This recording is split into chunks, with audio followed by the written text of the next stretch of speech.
best time of the week. This is my favorite time of the week. I look forward to this all week. I've been prepping for this for the last 4 hours. This went up very early. Luckily, since I was up so early, I was able to add Isaiah Pacheco. And I think out of my 9 leagues, I think I added Pacheco in at least 6 of them this morning when I saw that news. I'm excited for Isaiah Pacheco. They do have a bye after this week, though. Ramondre Stevenson and Kenneth Walker. It's got to be Kenneth. It's got to be Kenneth Walker over Ramondre. Mondre's season, I hate to say it, guys, but Mondre's season is kind of over. Damian Harris is back already. He was ahead of his timeline, really from the start. It felt like he was a little bit ahead of his timeline. There was some chatter last week that there was a chance he could play. He didn't end up playing, and we saw Mondre's season in full form. But this week, Damian Harris is back. Mondre is still startable. He's still not like a guy you're going to drop. He could be sort of more of a back-end RB2, though, flex option than he was an elite RB1 without Damian Harris. It'll be really interesting to see how that backfield shakes out. But Damian Harris could easily steal the touchdowns. Damian Harris could easily still get 40, 50% of that backfield touches. It's still a good matchup against the Bears, though. So Mondre in play, but not ahead of Kenneth Walker. Absolutely not. Why bench Dalton Schultz? Yeah, I've been saying this for a couple weeks now. We cannot start Dalton Schultz until we see him on the field, looking healthy, playing most of the snaps. And we haven't seen that since week 4. We're in week 7. It's been 3 weeks. We have not seen a healthy Dalton Schultz out there running routes. And I just can't take another donut from Dalton Schultz. And I have Dalton Schultz. I hope you can frustrated I am in responding to this question that I do have Dalton Schultz in a couple of leagues. Dalton Schultz was part of my tight end draft strategy this year. If I missed on Travis Kelce, if I missed on Mark Andrews, if I missed on, dare I say it, Kyle Pitts, I was going after Dalton Schultz. I liked him. He was number 6 in fantasy points per game last season. I still think he has a pretty good ceiling once Dak is back and healthy, which is this week. Sorry, he was number 5 in fantasy points per game last season at the tight end position. But this year, guys, he hasn't been healthy. And I need to see him healthy before I put him in my starting lineup. That's why I started Taysom Hill over him on Thursday night. That's why I would start most tight ends over Dalton Schultz this week until we see it. Then we can change our mind about Dalton Schultz, but I refuse to get another donut in my lineup, another 0 points in my lineup with Dalton Schultz. It's happened twice already this season. And then he was a surprise inactive last week. Sam the man, what's up, big homie? What's up, Xavier? Sounds like you trust CMC. My other options are Brees and Najee. Yeah, so I would definitely start Brees over CMC. You'll see it. Let me put my top 10 running back rankings on the YouTube Live again. Again, if you're watching live on TikTok, come to the YouTube Live. You get so many your start sits answered just by looking at my top 10 rankings on the YouTube Live, which you can't see on the TikTok Live. Link to that is in the TikTok bio. I don't have CMC in my top 10. Obviously, when we know CMC's back up to full speed with the 49ers, he's probably going to be number 1 in my top 10 every week. So it's a really interesting week to try to project CMC's usage, right? Because he's only been on the team 2 or 3 days. But we know they just traded a lot for him. We know who CMC is. We know he's going to be involved at some level. He gets as many touches as Brees, though. So I would definitely play Brees. And yeah, Najee versus CMC, I mean, that's a really tough one. I personally would play CMC over Najee, but I do think much closer than it will be at all other weeks.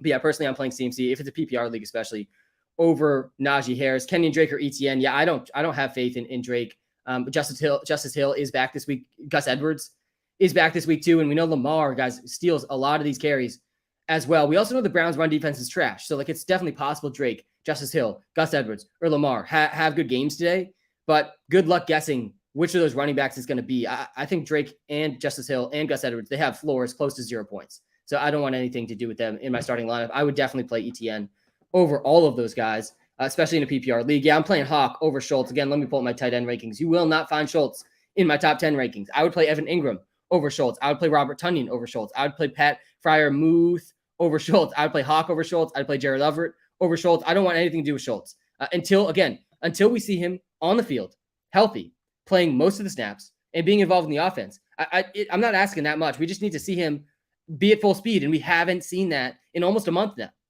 So I don't have just blind hope for Schultz until we see it from Schultz. He practiced fully. Yeah, so he practiced fully. He did. He practiced fully last week too. And then he was a surprise inactive. And then the week before that, he was practicing and he re-aggravated the injury and only ran 5 routes. So, I mean, it's good. It's definitely a good sign that he practiced fully. And for most players, I feel like that would be enough for me. But guys, just go back and look. Dalton Schultz has not had a game where he was usable since week 1. I mean, he has done nothing. He's been hurt.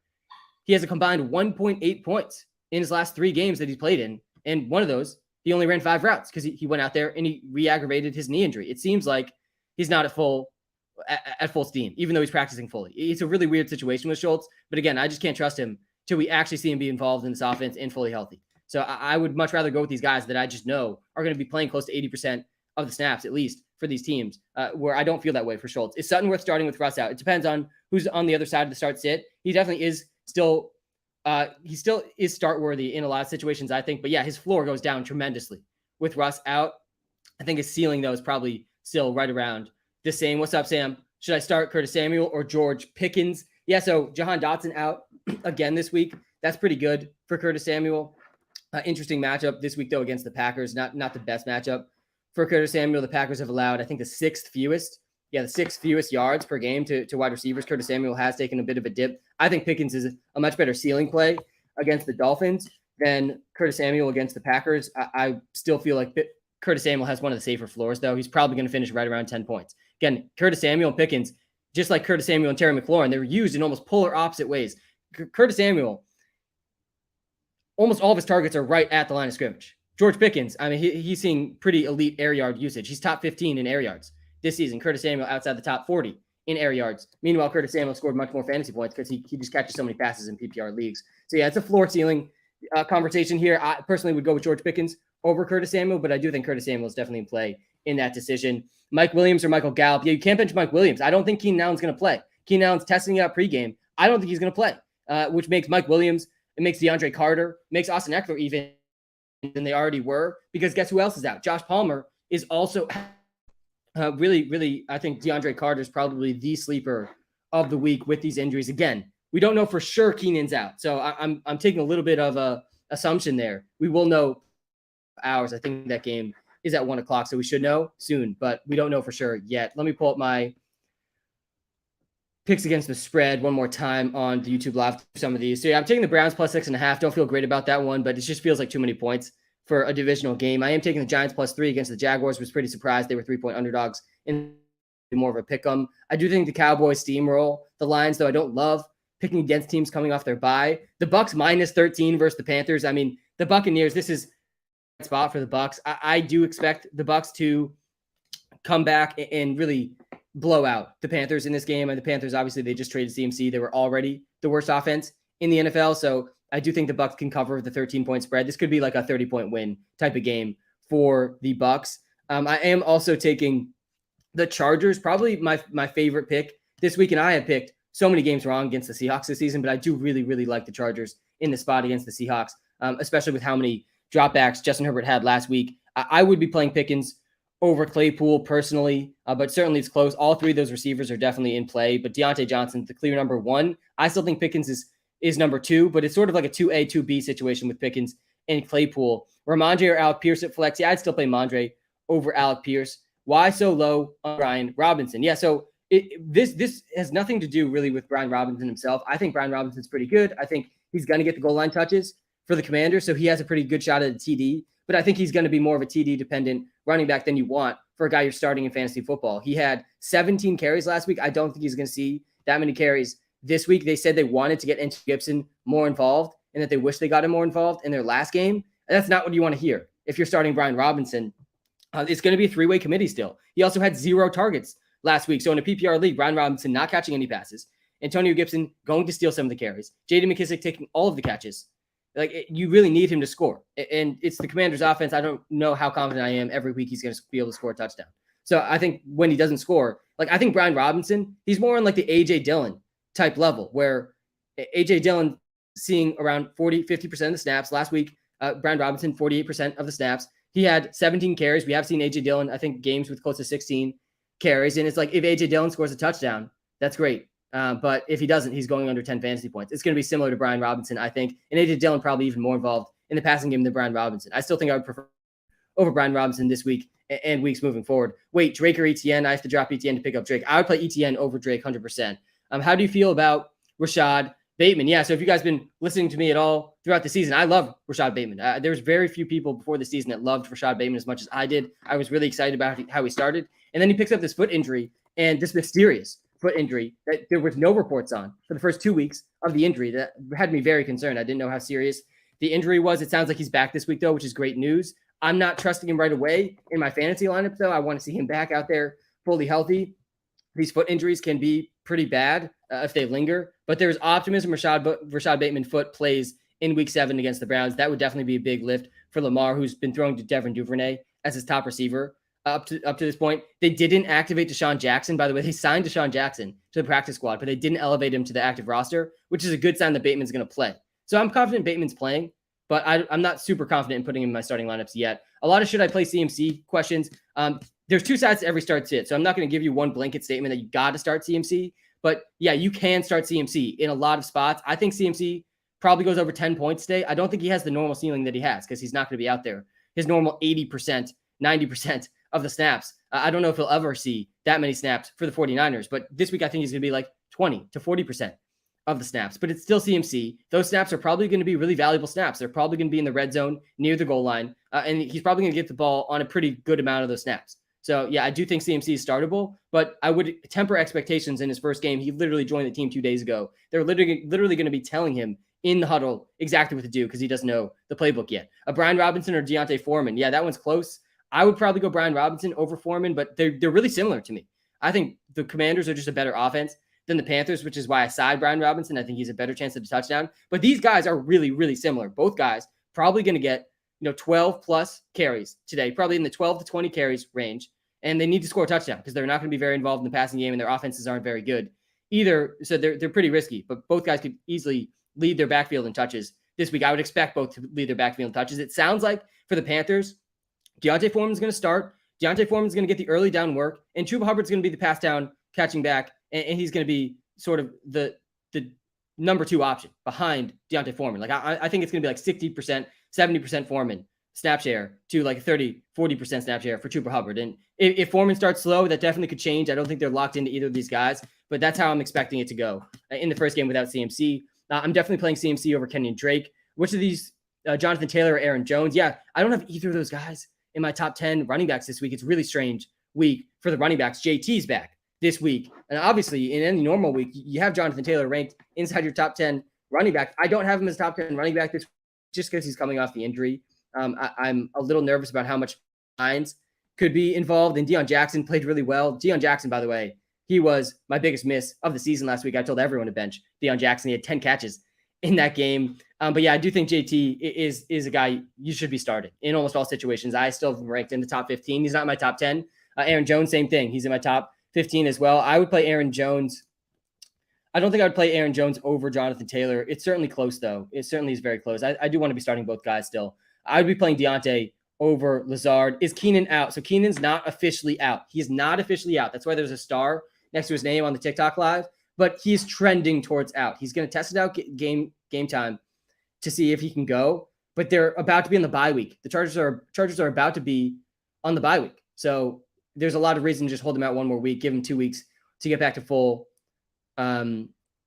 steam. By the way, guys, if you haven't added Isaiah Pacheco yet, and nobody in your league has added Isaiah Pacheco yet, you got to go leave the stream. Come right back. Go add Isaiah Pacheco. Go add Isaiah Pacheco. I added him in 6 out of my 9 leagues this morning. He's likely going to be the starter for the Chiefs moving forward. I don't think this is like a 1 week thing where they're starting Pacheco and then they're going to not go back to Pacheco after their bye after this week. Start Pierce or Deebo Samuel. You got to start both of these guys. I mean, you have to start both of these guys. I have both these guys as top 10 options per their position. I would play Deebo over Pierce if you really made me decide, but I want to be playing both of these guys. Dameon Pierce locked into 20 plus touches a week. At this point, that's extremely valuable. The Raiders have been just okay against the run. I'm playing Dameon Pierce and Josh Jacobs in my DraftKings lineup this weekend. I mean, Josh Jacobs, guys, is just set up to absolutely smash this week. He's going to be really chalky on DraftKings, and I'm okay to lean into that specific chalk. I think Jacobs could easily be the number 1 running back this week. Kenyon Drake or CMC is a popular one I'm seeing. I'm playing CMC over Kenyon Drake. I don't have very much faith in Kenyon Drake. Kenyon Drake, he had a good game last week, but Justice Hill is back. Gus Edwards is back. We know Lamar's still going to be very involved in the rushing attack in that offense too. I still think Kenyon Drake probably gets 10 to 12 carries maybe in this game. He had only 10 carries last week. I mean, this is the thing. He only had 10 carries last week. He ended up having a really good game, a couple of big runs, 127 total yards and a touchdown. He finishes the number 7 running back, but on only 10 carries. These are not the guys that we can trust week to week that are only seeing 10 carries. We really need our starting running backs getting more touches than 10. So I don't have a ton of faith in Kenyon Drake. And again, maybe he sees less carries than that with Justice Hill back. Justice Hill's been their most talented running back this season.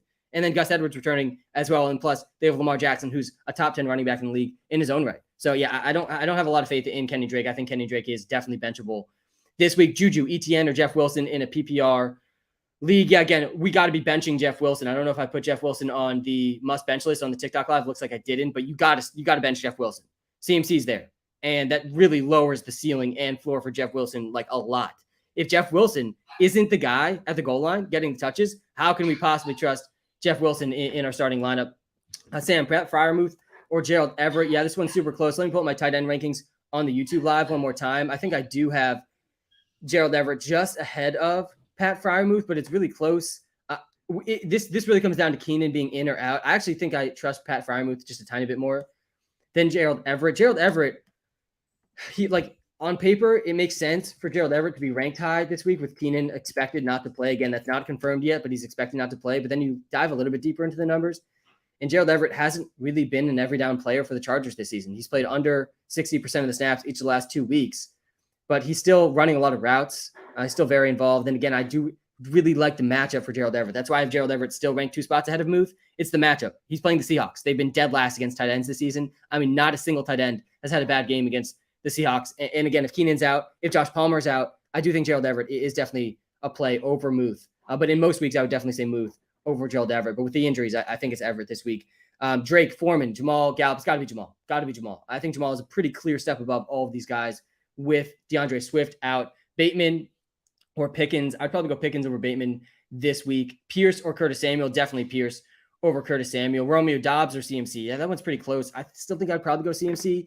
Tony Pollard versus CMC. Yeah, I think I would probably go Pollard, honestly, over CMC this week. Just this week. This is a really weird week to be starting CMC in fantasy. You got to understand the full context and the risk involved with CMC this week. I still think I'm starting him in a lot of spots. I'm starting CMC over Jeff Wilson, 1,000%. I'd be starting CMC over a guy like Romeo Dobbs, for example. Just saw that question in the TikTok live, but I don't think I'd start him over Tony Pollard, who we know Tony Pollard probably going to see similar amount of touches to CMC, but in a much better matchup against the Lions, who have stopped 0 running backs this season. It's definitely close, though. For sure, it's never easy to bench CMC. It's never easy to put the number 1 running back in fantasy on your bench. But yeah, I do think I would bench CMC. And for Tony Pollard, I think I would bench CMC for Jacoby Myers as well. I'm definitely okay doing that. And again, I get that it's not easy to bench Christian McCaffrey, but he joined the team 2 days ago.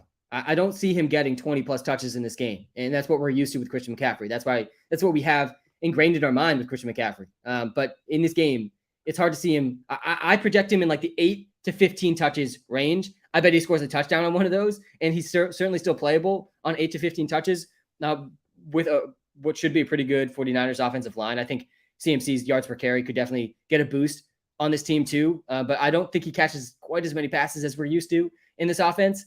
So it's going to be really like a big part of CMC maintaining his top elite status is going to be him being able to score more touchdowns. And I think he will. But in this game, again, I don't think he's going to play his normal amount. I think he's going to play like 8 to 15 touches worth in this game. Brian Robinson or Jamal Williams, 100% I'm going Jamal Williams over Brian Robinson. I'd be playing Brian Robinson versus Foreman, super similar players. I personally would lean Brian Robinson over Foreman just because I trust the Commanders offense a little bit more than I trust the Panthers offense. I mean, we could see Foreman, guys, and I think Foreman can be started in some deep leagues. I do think he's going to see over 10 touches, 12 to 20 touches maybe in this game. But I wouldn't be shocked to see a stat line for Foreman that's like 16 carries, 35 yards. Like something like that is definitely in play for Foreman. It's not a good matchup for Foreman against the Bucs either. The Bucs run defense has been elite against running backs yet again this season. So Foreman is really risky, really risky. Same thing with Chuba Hubbard. Jamal Williams or Kenyon Drake, got to be Jamal. You got to start Jamal Williams. DeAndre Swift is out. Jamal Williams all of a sudden top 20 running back play for sure this week behind a really elite Lions offensive line. Is Mark Andrews playing? Yeah, it does sound like Mark Andrews is playing. Jahan Dotson not playing. Apparently there's some multiple trade inquiries about Jerry Jeudy. I would love to see Jerry Jeudy freed from the Denver Broncos. Man, nothing would make me happier being freed. Let's send Jerry Jeudy to Green Bay, or let's send Jerry Jeudy to Kansas City. I'd love to see that. Do I drop Melvin Gordon for Pacheco? Yeah, I would do that. I think Melvin Gordon is a really low floor option at this point. Does sound like Pacheco is probably going to start this week still. It does sound like Melvin Gordon's probably going to start this week still, but I mean, the floor is so low for Melvin and the ceiling is much higher, I think, for Pacheco long-term. Good morning, Sam. Happy football Sunday. Hope all is well. Like always, you too, Kylo. Happy football Sunday. Yeah, I did get the math hat back Some bad juju from that last week. All right, so we got to pick 3 here. Jamal Williams, Drake, Judy, Ayuka the Bazooka, and Zay Jones PPR. Yeah, you definitely got to start Jamal as your running back here. I'd probably bench Drake, and I'd probably play Ayuka the Bazooka and Judy over Zay Jones. I think that's what I would go with. Ayuka and Judy, pretty risky this week. Pacheco or CMC. Yeah, I'm playing CMC over Pacheco, but it's close. It's definitely close. I would play Pacheco over Kenyon Drake, though. I would definitely play Pacheco over Kenyon Drake. The thing about Isaiah Pacheco, and I'm excited about Isaiah Pacheco, again, add Isaiah Pacheco in all your leagues. He's available in almost all. You're up this early. I bet in some of your leagues he's still available. He should be rostered in 100% of leagues. He's the starting running back for the Kansas City Chiefs. But I don't think Isaiah Pacheco is like an auto lock into your lineup in this first game. And I would play him over Kenyon Drake, though. Again, I don't like Kenyon Drake this week. Drake is a bit of a trap after having a huge game on only 10 carries. Last week, Justice Hill returning, Gus Edwards returning, and Lamar obviously still going to be involved. I would definitely Williams, though, over Pacheco and over Drake.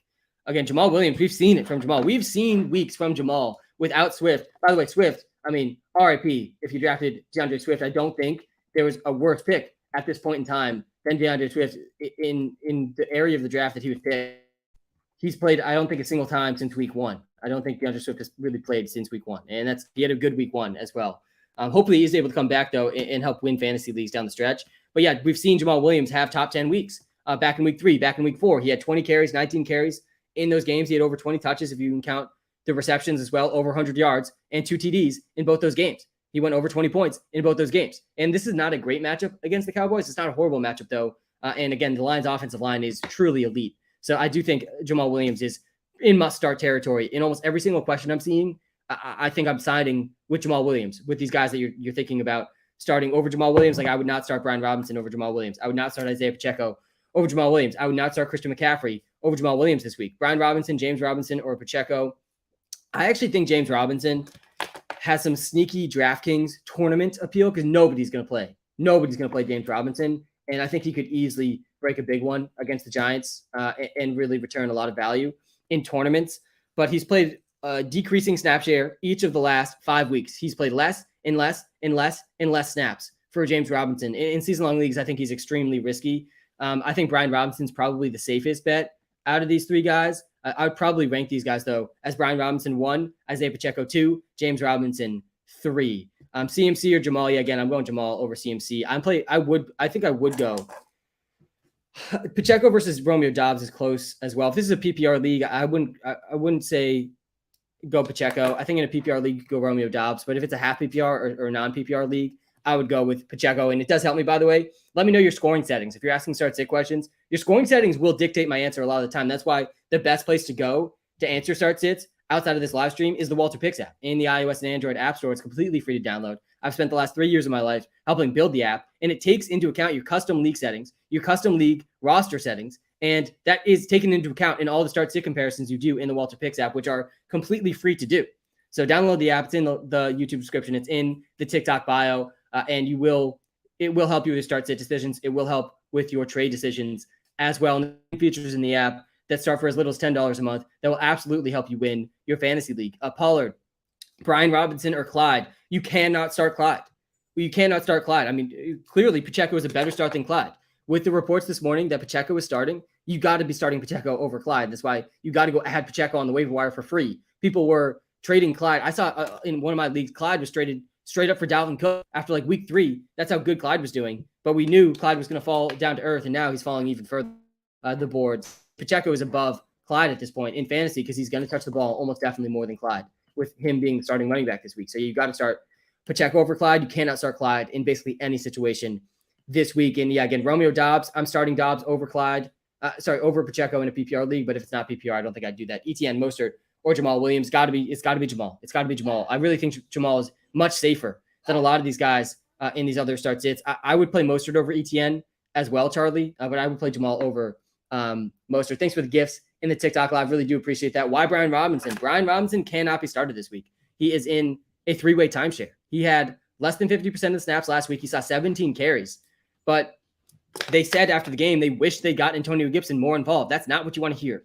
If you are planning to start Brian Robinson this week, we know he also had 0 catches last week. He needs touchdowns to go over 10 fantasy points. and he's on the Commanders. So that doesn't bode well for scoring touchdowns.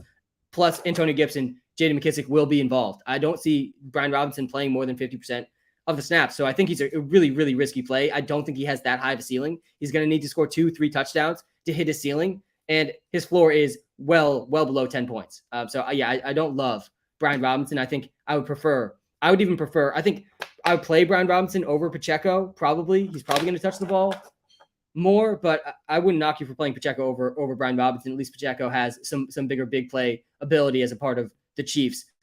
We got Pacheco or CMC question. Yeah, again, I think I'd probably lean CMC over Pacheco, but it's definitely close, and there's a lot of uncertainty with the CMC stuff. Kenneth Walker or Zeke, PPR, both guys. You got to be starting both of these guys. I have both these guys in my top 10. I have Kenneth Walker, though, ahead of Ezekiel Elliott. Kenneth Walker has been much more efficient than Zeke this season. I think he's going to play more than Zeke, and he's in just as good of a matchup as Zeke, too. Maybe it's just a slightly worse matchup for Walker than for Zeke. But yeah, both guys are in my top 10. So really both guys should be started in all formats. Foreman or Pacheco. Yeah, I would probably play Pacheco over Foreman. I think Foreman is extremely risky. He can be started in a really desperate situation, but he's playing the Bucs, guys. I mean, he's playing the worst possible matchup for running backs, and he's on the worst offense in the league. He's a 13-point underdog when the Bucs are up 10-0, 17-0 in the first quarter. I mean, where does Deontay Foreman fit into the offensive plan at that point? He doesn't. So there's a really low floor for Foreman. I could easily see a stat line for Deontay Foreman this week that's like 15 to 20 carries, but like 30 or 40 yards, no catches. Like that is well within his range of outcomes. And that's pretty sketchy from a fantasy football perspective. T. Higgins or Michael Pittman. Yeah, so we established last week that you can't be benching Michael Pittman ever in fantasy. I mean, with the number of targets he saw, I think it was 16 targets last week for Pittman. You can't be benching Pittman. As much as I do like T. Higgins this week against the Falcons, I'm not playing. I'm not benching Pittman in any type of situation. Happy game day, Sam. Happy game day to all of you. Thank you for tuning in, by the way. Make sure you're hitting the subscribe button. If you're watching live on YouTube, hit the follow button. If you're watching live on TikTok, I really do appreciate it. I'm seeing some comments in the TikTok live about Keenan Allen. Keenan Allen is not 100% out. That is why I have a star next to his name. But I put him on this list because I have to go live, and I make this list before some of this news is out. And my lean is that Keenan isn't going to play. Right now we have Keenan projected as out in the WalterPicks app. That might be wrong. There is a chance he plays. He's going to test it out pregame, but I don't think he's playing because they have their bye next week. He already said it probably makes sense for him to wait to have the bye and really make sure he's 100% healthy. So I don't think Keenan's going to play this week. But again, that's not 100%. Kenneth Walker, Aaron Jones, or Amon-Ra at flex. Yeah, I'm not benching Amon-Ra this week. I think Kenneth is probably the but I refuse to bench Amon-Ra this week. I feel like people, and this is why I'm playing Amon-Ra in almost all my DraftKings lineups this week, is I think people are a little bit too down on Amon-Ra after his last game. And he was hurt in his last game. He played his fewest snap percentage of his career in terms of his fully healthy games. I think Amon-Ra in his last game, he only played 30% of the snaps. Guys, he only ran 14 routes in his last game. That's not the Amon-Ra that we should be accustomed to. And then before that, he also had his worst game of the season, but he still had 13.3 PPR fantasy points. Like Amon-Ra's floor is like close to 15 points. That's like his floor, and his ceiling is in the 40s. So yeah, I do really like Amon-Ra, even in not a great matchup against the Cowboys. I think Amon-Ra with Swift out too, you got to be starting Amon-Ra. Kenneth Walker, though, he has a really high floor in ceiling too. I don't think it's a super easy decision playing Amon-Ra over Kenneth, but in a PPR league, I think I'd lean Amon-Ra over Kenneth Walker. ETN or Robinson PPR, I'd probably go ETN over Robinson. Been watching for a long time. Good. Keep up the good work. Thanks, man. Evan, I appreciate that. I appreciate all of you guys in this live stream. Seriously, this is my favorite thing to do every single week, getting ready for the Sunday games. Nothing's better than this, man. We're on the cusp of some great football this week. A lot of interesting matchups this week as well. By the way, there's only two teams playing each other today that have winning records, and it's the Colts and the Titans. And the winner that game is going to be in first place in their division. I do think that the Titans take that one. I'm excited for Derrick Henry this week. They already this season too, which is pretty strange. Damien Harris or Hunt or Pacheco. Yeah, honestly, I'd probably go Kareem Hunt in this one against the Ravens. Hunt has not had a great season so far, but I do think he's probably the best option out of these three. It's tough to know with Damien Harris how much he's going to play. It's a good matchup against the Bears, though. And it's similar uncertainty with Pacheco. I think I would go with Hunt and feel a little bit better about that. I would play DK Metcalf over Tyler Lockett this week, seeing a DK or Lockett. Don't have Amon-Ra St. Brown in your WalterPicks app wide receiver ring. Is that true? Let me see.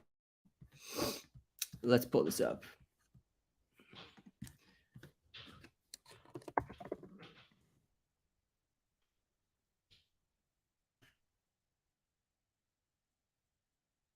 Looks like we do.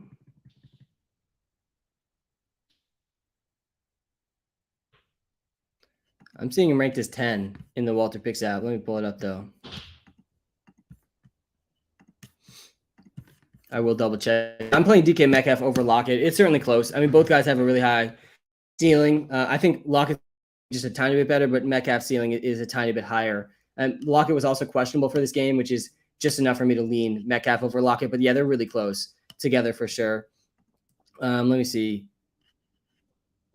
Yeah, I am seeing Amon-Ra St. Brown in the WalterPicks app rankings. If that's not updated for you, close your app, open it again. I bet that'll fix the problem. Hi, Sam. Happy Sunday. Please help Zeke, Sutton, Alec Pierce, Zay Jones start one. Got to be Zeke. It's got to be Zeke. Zeke is way safer than all of these guys, and he has just probably a higher ceiling than all these guys as well. He's playing the Lions. Guys, the Lions, they have stopped nobody. The Seahawks and the Lions are defenses you want to be going up against in fantasy football. The Lions against running backs this season, they have been second to worst, only after the Texans. Miles Sanders, points. We had Rashad Penny over 28 points. Ramondre Stevenson, almost 20 points. Almost nobody has been stopped by this defense. They've allowed 2, 4, 6, 8 touchdowns in 5 weeks because they had a bye. They've allowed 8 touchdowns to running backs in 5 weeks.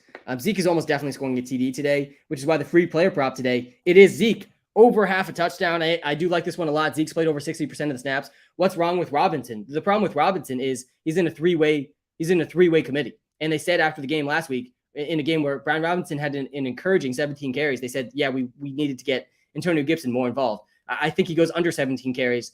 This week, he had 0 targets. So if Brian Robinson does not score a touchdown, which is very possible as a part of the Commanders offense, then he's almost definitely going to go under 10 points. And even if he scores a TD, he's going to need like 2 or 3 touchdowns to really have like a big ceiling game. Kenyon Drake, he had a couple of big plays last week, but he only had 10 carries. Justice Hill is back. Also, Gus Edwards is back. So I don't feel good about Kenyon Drake having 19 fantasy points on only 10 carries again. I don't think that's a very likely scenario. And then as for Dalton Schultz, I don't think you can start Dalton Schultz this week because we haven't seen Dalton Schultz have more than 2 fantasy points since week 1 or week 2. Dalton Schultz, he's practicing healthy. He's been a full participant in practice, just like he was last week. But that's not enough with Schultz right now for me to have confidence in him. I need to see him out there looking healthy, being a big part of the offense before he's back into my starting lineup because we haven't seen it literally since week 1. It is week 7. It has been 6 weeks since we have been able to see Dalton Schultz active and involved in the Cowboys offense. It's obviously good that Dak is back, but I need one more week to actually see Dalton Schultz play before I put Dalton Schultz in my lineup. I just think it's extremely risky after he's had back-to-back donuts and then a surprise inactive for Dalton Schultz. I mean, there's a very few players right now in fantasy football that have had a worse stretch than Dalton Schultz. He had 0 points. He played 0 points. So if you started him, 0 points in your lineup. The next week, he plays, only runs 5 routes, 0 points, re-aggravates his knee injury. The next week, he practices fully, but he re-aggravates the injury supposedly before the game, surprise inactive. This week, he practices fully. I mean, I hope he's out there. I do. I hope. I have Dalton Schultz in a ton of best ball leagues and in a few season-long leagues too, but I am not starting him this week for sure. All right. Let's get back to some of these start-sit questions in the chat. Again, if you're watching live on YouTube, smash the subscribe button. If you're watching live on TikTok, smash the follow button. I will do my best to get to as many start-sits as I can, but I will say, if you're watching live on TikTok, a lot of your start-sit questions that I'm seeing in the TikTok live, they'll be answered just right away if you come to the YouTube live, because in the YouTube live, you can see my top 10 rankings, every position, and you can see all my picks against the spread, and you can see my DraftKings lineup, and you can see my free player prop of the day, and the link to that is right in the TikTok bio. All right, let's get to this question here. PPR one league, start Mariota, Pickett, or Matt Ryan. Yeah, I would probably go Mariota over Pickett and Matt Ryan. I know Matt Ryan's coming off a crazy game. Not a horrible matchup for Pickett, but I would probably lean Mariota. And then Kittle, Everett, Josh Reynolds, Brian Robinson, Pacheco. I'd probably go Kittle over all those guys, but I hate starting 2 tight ends. Sutton, Pickens, Nico Collins, or Alec Pierce. Yeah, I don't love Sutton this week. It's between Sutton and Pickens, though, for me. I actually it's kind of a sneaky play. Nico Collins going to be out there probably over 80% of the snaps. I like him as a cheap play on DraftKings, but I don't love him still in season long. I'd probably go Pickens Drake or Deontay Foreman. Yeah, I think Foreman is a little bit safer than Kenny Drake. I have confidence that Foreman will touch the ball more than Drake. What up, Sam? Need a flex play this week with everyone on bye. Bateman, Dillon, Robinson, Claypool, Judy, or Zay Jones. I know it's rough. Yeah, it is pretty rough. I think if you go with one of these first two guys, I'd probably go AJ Dillon over Brian Robinson. I don't have complete faith in Rashad Bateman in his first game back either. I don't know how much exactly he's going to play today. I love Rashad Bateman. I just don't know exactly how much he's going to play. So I do think you go with AJ Dillon in this one. Guys, if you're just tuning in to the YouTube live, smash the subscribe button. We're going to go in this live. I'm going to be breaking down all my favorite picks against the spread. We're going to answer tons of start-sit decisions. You can see all my top 10 rankings against for each position: QBs, running backs, wide receivers, tight ends. Let's talk through some of the guys that I am not starting today. I do not think you should start these guys today. First off, you got to bench Dalton Schultz. He's had back-to-back donuts, then a surprise inactive. Get Dalton Schultz out of your lineups. The other guy that I think you really need to be benching is Clyde Edwards-Helaire. Isaiah Pacheco going to be starting today for the Chiefs. If you haven't already, go add Isaiah Pacheco if he's still available in your leagues. I don't think he's must start this week, but he's certainly a guy you want on your team for free off the waiver wire. I don't trust Chuba Hubbard this week. Sounds like Deontay Foreman is going to be the lead back for the Panthers. I don't have complete faith in him either, though. Horrible matchup for him against the Bucs on a horrible Panthers offense. I could see something like 10 to 20 touches for Deontay Foreman, but like 30 or 40 yards, no touchdowns, no catches. That is well within his range of outcomes. Don't have a ton of faith in either Chuba Hubbard or Deontay Foreman. I don't want anything to do with Brian Robinson or Antonio Gibson because they're part of a three-way committee. So I don't want them either. I don't trust Jared Goff, even though he's coming off the bye. Garrett Wilson is going up against Patrick Surtain. We just saw him shut down Mike Williams on Monday Night Football. And then Rashad Bateman, I do want to see him out there fully healthy. I'm still a tiny bit skeptical about his foot injury and how much he's going to be able to be involved. Mostert or Cooks for flex? Yeah, I would go Cooks. Swift is officially ruled out. By the way, Keenan Allen not officially ruled out. I do have my DraftKings lineup up on the YouTube live right now, as well as my picks against the spread. Let me talk through just some of these games, high-level thoughts on some of these games as the spreads are going across the screen on the YouTube live. Then I'll get back to some of these start-sits in the comments. I do think Waddle's going to play. I actually really like Waddle this week. I would expect him to play, and I would keep him in your starting lineups. The Browns. I'm taking the Browns plus 6.5, but I think the Ravens win this game, and I don't feel great about that one. I'm taking the Giants plus 3 versus the Jaguars. That will be a really interesting one. I think the Jaguars run a lot. Jaguars throw a lot. Giants run a lot. I think the Cowboys blow the lid off the Lions, even though the Lions are coming off the bye. The Bucs, another get-right spot for the Bucs. I do think this is a big Tom Brady game. If you're playing on DraftKings or FanDuel this week, there's really 4 QBs I think you need to be considering. It's Lamar, Justin Herbert, Tom Brady, and Geno Smith. I think all 4 of those guys are in play in tournaments. Brady, though, is a guy that I do have confidence in this week. I think stacking Brady with Mike Evans and or Chris Godwin is a pretty good option this week. Leonard Fournette, obviously, in a really good spot as well as a 13-point favorite against the Panthers. I think that's one of the biggest spreads we've seen this entire season. Allen Robinson won't play. Allen probably won't play. He's a game-time decision. I don't know which Allen. Oh, Keenan Allen. Yeah, I don't think he's a game-time decision. I don't think he's going to play, though. Yeah, that's why I have him as technically he's out here, but with a star on the TikTok live. Tua is back this week. A pretty fast return, honestly, for Tua.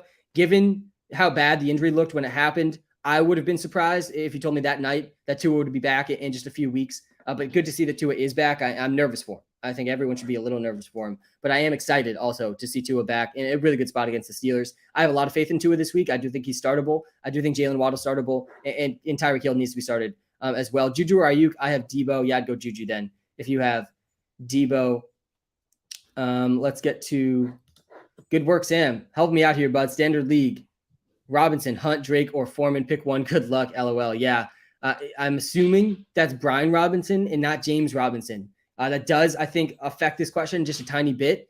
I probably would start Brian Robinson over Drake and over Foreman. I don't know if I'd start him over Kareem Hunt, though. I think that's pretty close. Let me see here. Let me pull the running back rankings really quickly. I think we have Deontay Foreman ranked 33rd. Kenyon Drake comes in ranked 36th. Yeah, I think I would probably go Kareem Hunt. Yeah, I would go Kareem Hunt over all of these guys. At least Kareem Hunt has somewhat of a ceiling, but he's not going to play more than 50% of the snaps, which is never great. But yeah, I do think Kareem Hunt still has an interesting ceiling, more so than those guys. I would play Hunt over Foreman. Sam, would you start CMC, Ayuk, or Mike Williams? Got to be Mike. Got to start Mike Williams. Mike Williams needs to be started because there's a good chance Keenan Allen's out. And People also have a sour taste in their mouth about Mike Williams. He's a really good DraftKings target as well this week. He got shut down by Patrick Surtain, but there's likely not going to be any Keenan Allen this week. There's already no Josh Palmer in the lineup this week too. I mean, Mike Williams is going to be out there every snap in a great matchup against the Seahawks. I really like the Chargers to beat the Seahawks today too. Schultz or Hurts? Yeah, I would probably play Hurts over Schultz. Again, I don't want to start Schultz because he has done nothing since week 1. He has re-aggravated this knee injury several times now. I just don't have so much faith in him coming off this injury until we see it, and we haven't seen it. And we've just been let down game after game after game with Dalton Schultz. I do hope he's fully healthy. If he is a better play than Hurst, but I don't have complete confidence in that at this point. Hey, Sam, been a subscriber for a long time and love the content. Thanks, Easton. Start Isaiah Pacheco, David Montgomery, or Michael Gallup. Pick 2. Yeah, I'm okay benching Pacheco and starting David Montgomery and Gallup. I do think Pacheco, good job adding him. If you guys are listening to this live and Isaiah Pacheco is available in your league, you got to go at him. He's for free right now in most leagues. And you're up relatively early on Sunday. If you are in a league with a lot of guys that sleep in, go at Isaiah Pacheco. He's the starting running back for the Chiefs and is available in so many leagues. But I don't think he's a must start this week. The 49ers have been really good against running backs. We know that the Chiefs will be extremely pass heavy. Pacheco is probably going to pass block a decent amount.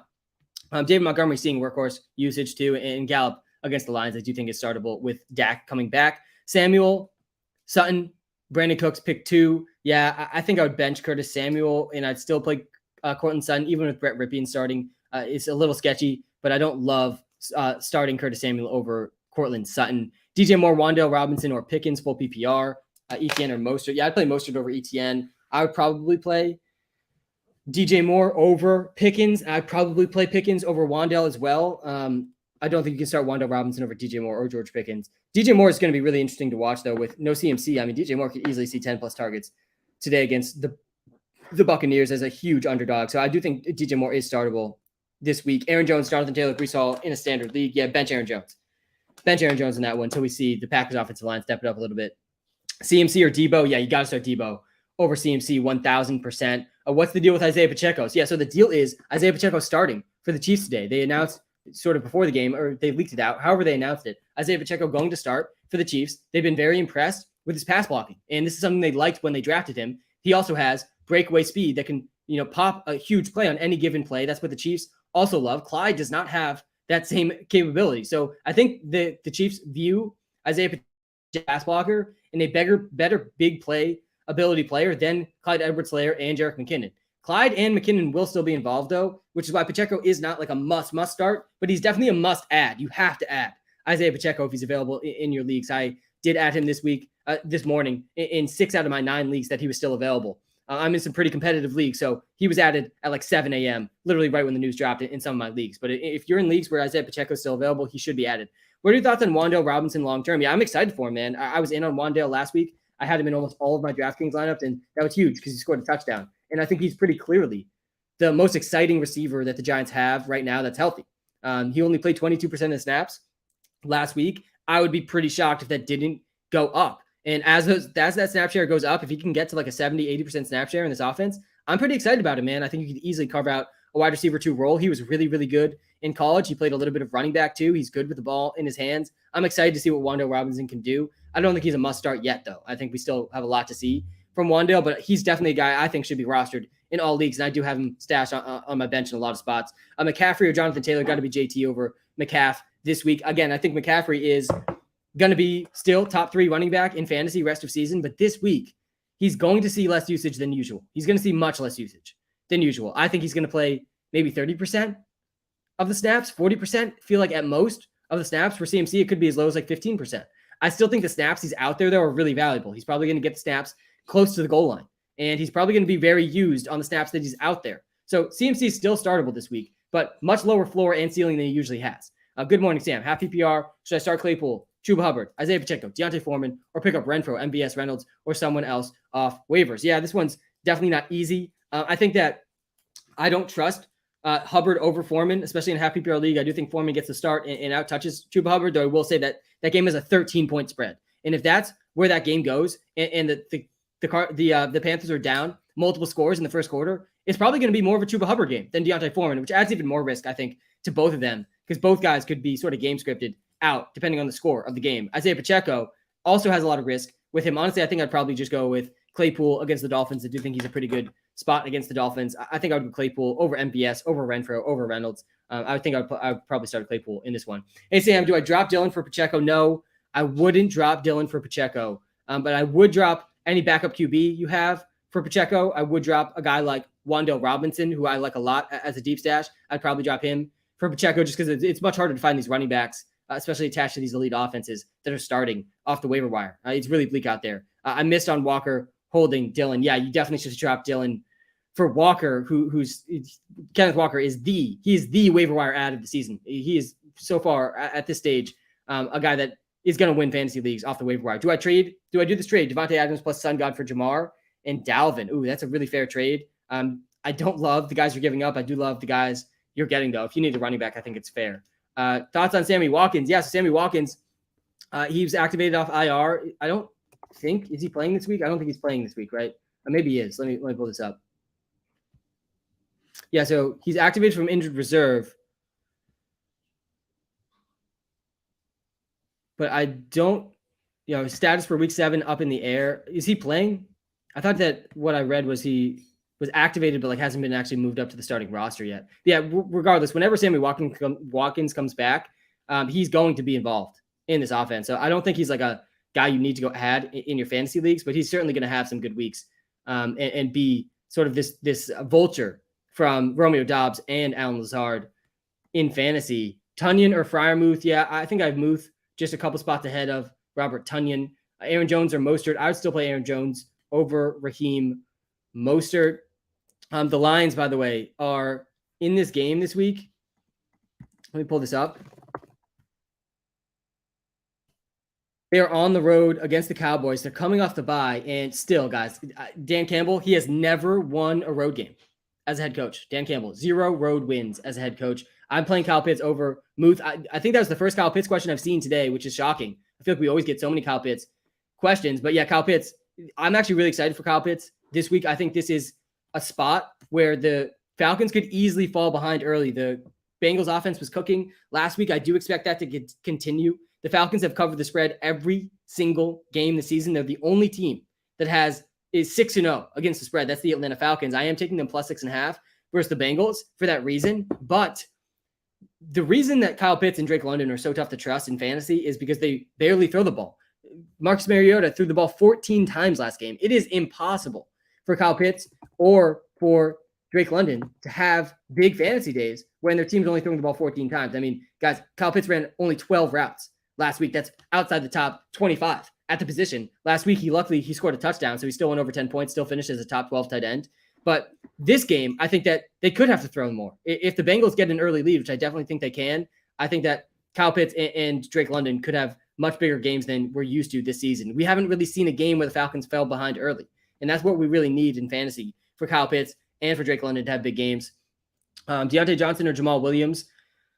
That one's really close too. I really like Deontay Johnson. I think he's one of the safest floor receivers, but I probably would play Jamal Williams over him in this spot without DeAndre Swift. Najee, Jamal, Mike Williams. Yeah, I'd play Jamal over Najee. I would not play Jamal over Mike Williams. So yeah, I would play Jamal and Mike Williams, though, both over Najee Harris. Drop Foreman for Pacheco. Yes. Luke, yes. I did this exact thing in one of my leagues, 100%. You got to drop Foreman for Pacheco. And Foreman could outscore Pacheco today. It's certainly possible, but you can't look me in the eye and tell me Deontay Foreman on the Carolina Panthers has a better ceiling outcome than Pacheco on the Kansas City Chiefs. You just can't tell me that. So yeah, I would definitely pick up Pacheco and drop Deontay Foreman. Weatherman Sam, any concerns today? No, there's very little concerns today. The windiest game today is the Dallas Cowboys versus the Detroit Lions. It's not enough for me to get off of Amon-Ra St. Brown or CeeDee Lamb. Really anyone in these offenses. I'm already off of Dalton Schultz, but that has nothing to do with the wind. 19 miles an hour of wind in that game. There's not going to be any rain in any of the games today. There's also two dome games. We got the Raiders playing in a dome. We got the Chargers playing in a dome.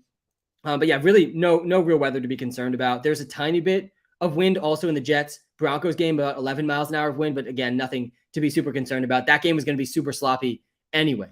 So yeah, definitely drop Antonio Gibson for Pacheco. Yeah, I would do this one too. Antonio Gibson, not a guy that has the same ceiling as Pacheco at this point in time. Hey, Sam, I'm full sub to the app. Thank you, Jack. That's the number one way you could possibly support me and the WalterPicks brand and all the free work that I do for free, like this live stream and all the content I put out weekly, the number one way you could support me is just going out and trying the WalterPicks app. And then the next best way is actually doing one of the premium subscriptions in the WalterPicks app. That's why I'm able to do this every morning, every Sunday morning. It's why I'm able to make content every day throughout the week. It is the premium subscribers in the WalterPicks app that really are what allows me to do this full time. So I really do appreciate that, Jack.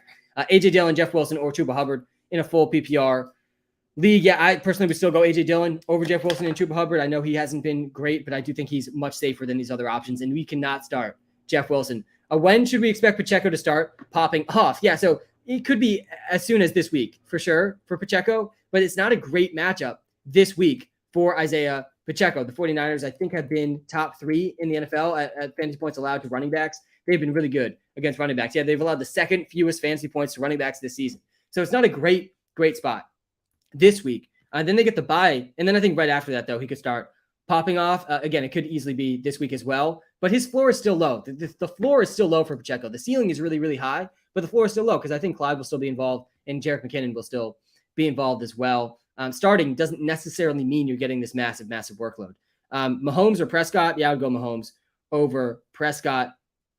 I don't know if I answered that question. Wait, let me make sure I answered this question from before.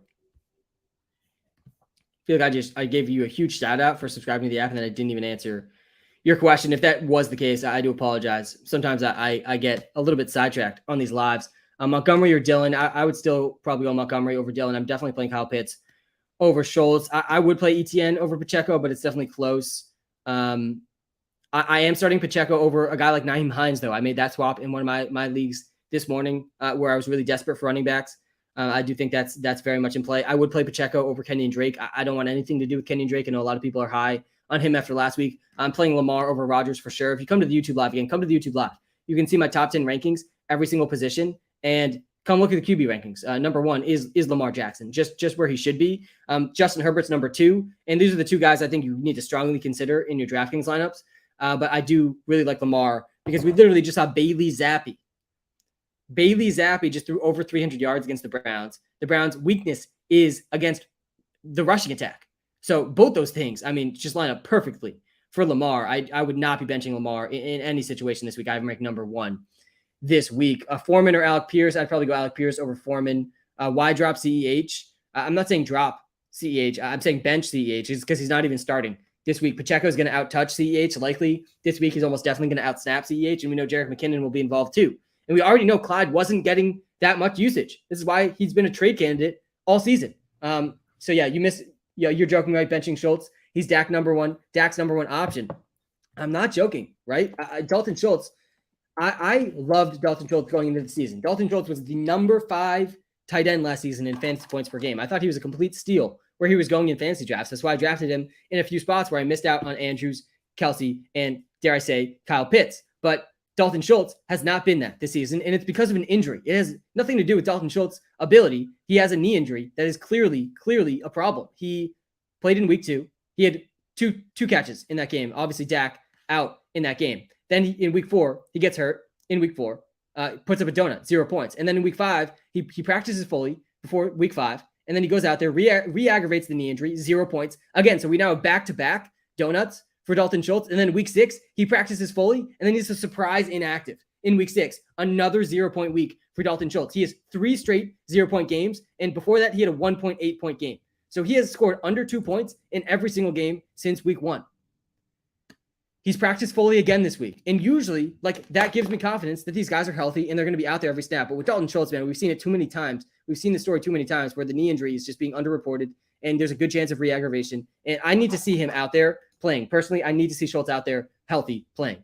If he's out, if you believe Dalton Schultz is going to be out there 80% plus of the snaps today, then by all means, you probably should be starting him. He probably is a top 10, top 8 even tight end this week, but I just don't have complete confidence that's going to be the case because it hasn't been the case literally since week 1. So there's my thoughts on why I need another week before I'm starting Dalton Schultz, even though it is a pretty good matchup. And again, Dak is back, which is good. Debo, Pittman, Godwin, Evans. Yeah, this one's tough. Let me pull up the wide receiver rankings. That pretty much will answer this one.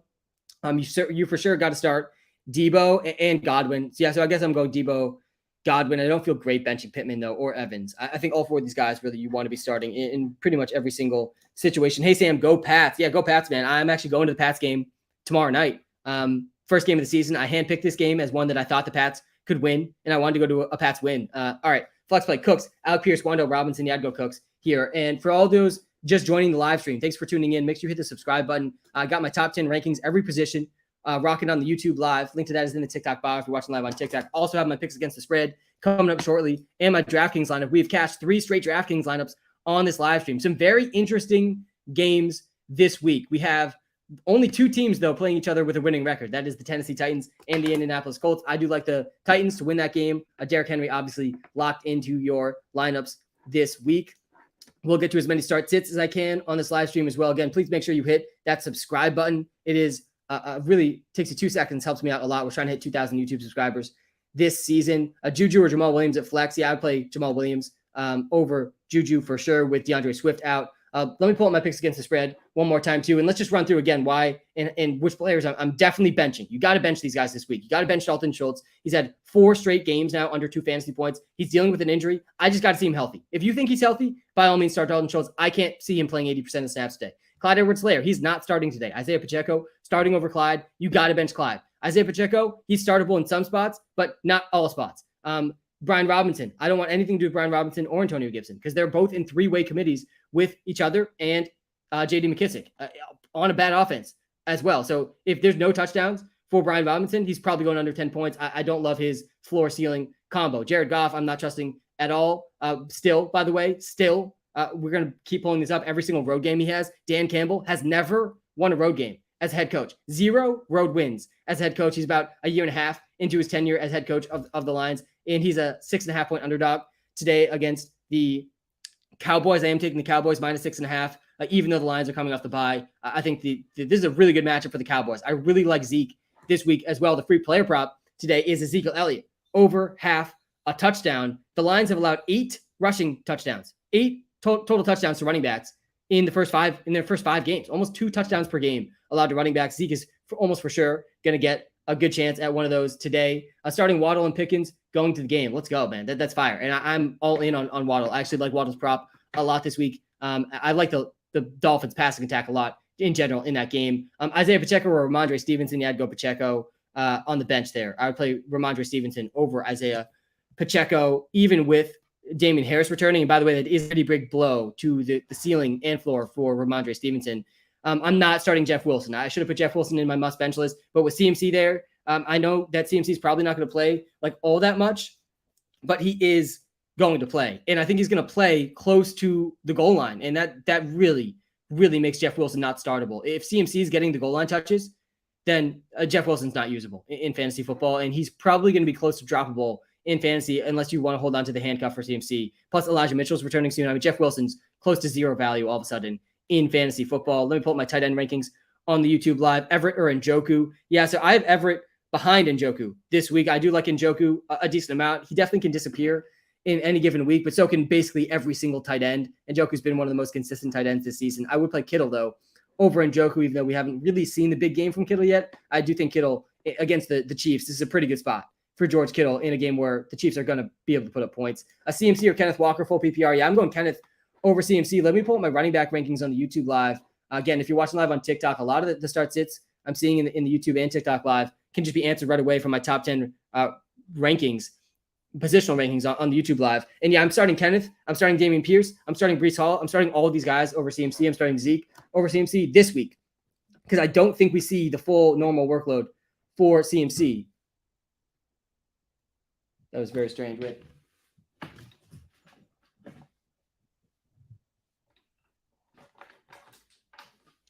Little quick power outage as I'm bashing CMC. But no, I still like CMC rest of season. I think CMC is probably the number 3 running back, top 3 running back rest of season still. And he could be the number 1 running back easily rest of season. I wouldn't be shocked at all. I do think he probably catches fewer passes as a part of the 49ers, but he could easily score more touchdowns. I think CMC probably scores a touchdown today. So he's certainly startable, but not over Kenneth Walker, who's almost for sure going to play more than CMC. And Kenneth Walker also is a really good matchup against the Chargers defense that we know is really bad against the run. So I do think Kenneth Walker is a must start. I think Breece Hall is a must start. Even in a relatively tough matchup against the Broncos, he's been seeing too many carries to bench. And then on top of that, Dameon Pierce, similar story. He's going to see 20 plus touches today against the Raiders defense. They haven't been all that great, middle of the pack against running backs this season. The 49ers, by the way, have been really good against running backs. They're the number 2 defense against running backs this season, which does not mean Pacheco is a must start. I would start Kareem Hunt over Isaiah Pacheco.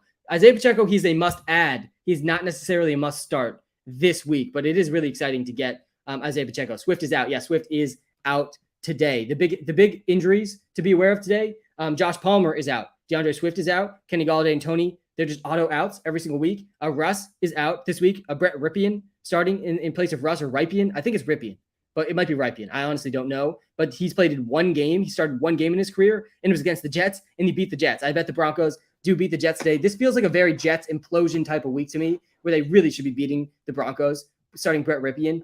But they're not going to be having Elijah Moore this week, one of the most talented players on offense, out this week because he requested a trade and clearly does not like being in New York, not being used enough. So it's just the Jets always getting in their own way, man. I do think that Elijah Moore being out is just like negligent type of organization benching Elijah Moore because he requested a trade. Would you start AJ Dillon or Pacheco or Kareem Hunt this week? Yeah, I still side with AJ Dillon here. I would play both of these guys though, AJ Dillon and Hunt over Isaiah Pacheco. Kicker Meyer standard. Yeah, I'd probably play the Cowboys kicker against the Lions. I think that's the first guy here. Foreman or Rachaad White non-PPR. Yeah, I'd go Foreman over Rachaad White non-PPR. Morning, Sam. Should I start Kirk, Wandale, Bateman, McLaurin, or Pacheco? Got an extra flex spot. Also Brady or Geno. Got to go Brady. Got to go with Brady. After how much heat Brady took last week, how bad the Bucs were last week. We've seen this story just too many times, man, with Tom Brady and this Buccaneers offense. They're going to bounce back in this game. They're 13-point favorites in this game. And we've also seen the Buccaneers skew more pass heavy this past few weeks than they were at the beginning of the season. Now that Chris Godwin and Mike Evans are back fully healthy. So yeah, you got to be starting Tom Brady for sure. And then I'd probably play Terry McLaurin over Bateman, over Wandale, over Kirk as well. There's no Jahan Dotson this week, which I do think helps out Terry McLaurin a little bit.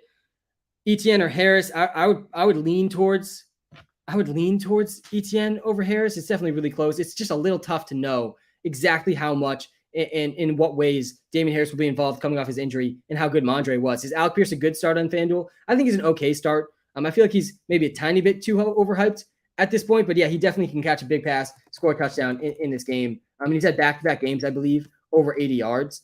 He has 2 of his last 3 games over 80 yards. He did score a touchdown though. He's 3 straight games with at least 12 fantasy points, but I don't think he has like a 20 plus point ceiling. So if you're playing in a tournament, I don't know how good Alec Pierce actually is. I would prefer to pay down for DeAndre Carter because I think Carter, with Josh Palmer out, with Keenan Allen probably out, he's still not officially ruled out. DeAndre Carter is going to be an every down player for the Chargers in a good match against the Seahawks. Who should I start at flex? Terry, Keenan Allen, AJ Dillon, Claypool. Yeah, so it's got to be Keenan if he plays, but I don't think Keenan's going to play, and so I would play Terry McLaurin over the rest of these guys. Isaiah Pacheco's rushing prop set at around 33.5 on most books is what I'm hearing. I do like the over there. I think that's a pretty reasonable line. He could easily beat that in a single carry with his speed. Let me see if I can find what the Isaiah Pacheco line is. It doesn't look like. It's at 33.5 on Underdog. It's probably around the same thing on Prize Picks. Hey Sam, Kenneth Walker or Aaron Jones? You got to be Kenneth. Got to start Kenneth. You could see my running back rankings at the bottom of the screen on the YouTube Live, and you got to start. You got to start Kenneth Walker. By the way, if you're watching live on YouTube, guys, smash the subscribe button. Sorry, I am posting weekly content on YouTube. I usually do a recap of this live stream too, recapping what I got right, what I got wrong, what I learned from my thought process heading into this week. I am really appreciative of all the people hitting that subscribe button, all the people hitting the follow button. We're trying to hit 10,000 YouTube subscribers this season and 200,000 TikTok followers. If you guys smash the TikTok follow button as well, really do appreciate that. Posting daily content on TikTok as well. I've been here all morning, Sam. Happy Football Sunday. This one's urgent. Got you, Luke. And thank you for tuning in, man. Really do appreciate it. Full PPR. Sutton, Wandale, Kirk, Romeo Dobbs. Yeah, I'd love to see Wandale in more of these questions this week. We were ahead of the Wandale stuff. We had Wandale as an ad in the WalterPicks app literally 2 weeks ago before he returned. I started Wandale in a bunch of DraftKings lineups this last week, which definitely paid off. And he's like 600, 700 more in DraftKings salary this week. but I'm not starting Wandale over Sutton. And I can't tell you to start Wandale over Kirk either. It's a tough matchup for Christian Kirk. And all of you that don't have Christian Kirk on your fantasy teams, after this week is going to be a pretty good week to buy Christian Kirk. He's coming off a game against literally back-to-back games playing the top 2 defenses against receivers. This is the worst possible stretch any receiver could have in their season. He's playing the number 1 defense against receivers and then the number 2 defense against receivers in back-to-back weeks. He actually scored a touchdown still last week. I still think you got to play Kirk and Sutton in this one with their usage, despite kind of tough matchups. And obviously Sutton gets a downgrade with Brett Ripien, but I still think Sutton has a good chance to outperform those other guys. AJ Dillon, Etienne, Pacheco, London, Romeo Dobbs, Alec Pierce, pick 3. I'm playing Drake London over Alec Pierce 1,000%. I'm playing Drake London over Romeo Dobbs still 1,000%. And a lot of you might disagree with me on that. I know that the Falcons have not thrown the ball enough to support Drake London and Kyle Pitts, but I think that could be different. Marcus Mariota only threw the ball last week. That's not good for Drake London and Kyle Pitts, but they're 6.5-point underdogs this week against the Bengals, and the Bengals offense was cooking last week against the Saints. I think we see the Bengals offense continue to cook against the Falcons, and that's good, I think, for Drake London and Kyle Pitts in this game. I would play AJ Dillon over Pacheco as well. I'd play Etienne over Pacheco as well. So yeah, I'd probably go Etienne, AJ Dillon, Drake London for this question. Foreman versus Pacheco, this is really a floor-ceiling combo. I don't think Foreman has the same ceiling as Pacheco against the Bucs. I'm okay starting Pacheco over Foreman, but I do think Foreman's floor is just a little bit better. He probably is going to touch the ball more than Isaiah Pacheco in their respective games. Jamal Williams or Tony Pollard at flex. Yeah, I would lean towards Jamal over Tony Pollard. There's no DeAndre Swift today. Start CMC. Yeah, CMC is a really tough one to figure out this week because he was literally just traded, obviously, just a couple days ago. Huge news. One of the biggest trades I've seen of such a high-profile player in my lifetime. Really exciting to see him in a new spot. I thrive on the 49ers. The more I think about it, the more I think CMC still the number 1 fantasy football asset rest of season. I think he's going to score an insane amount of touchdowns on this team. But this week, it's tough to trust him as much because we know he's not going to be out there his normal allotment of snaps. I think it's going to be close to a third of the snaps, maybe a little bit less for Christian McCaffrey. I still think he scores a touchdown, though, and I still think he has a really good package of plays where he's playing really close to the end zone and in the red zone areas, which is what you want. And that makes Jeff Wilson not startable at all this week. But yeah, I do think that CMC is a guy I'd still start over Travis Etienne. I'd still start him over James Robinson. I'd still start him over Damian Harris this week. I wouldn't start him over guys like Kenneth Walker, though, or Breece Hall, or Damian Pierce. Like these guys that are all going to get 20-plus touches, almost for sure more than CMC will get this week. Hey, Sam, hope we doing well. We doing great, man. Sunday morning, best time of the week. Really excited to watch all the games today. A lot of really good matchups today. A lot of interesting fantasy decisions.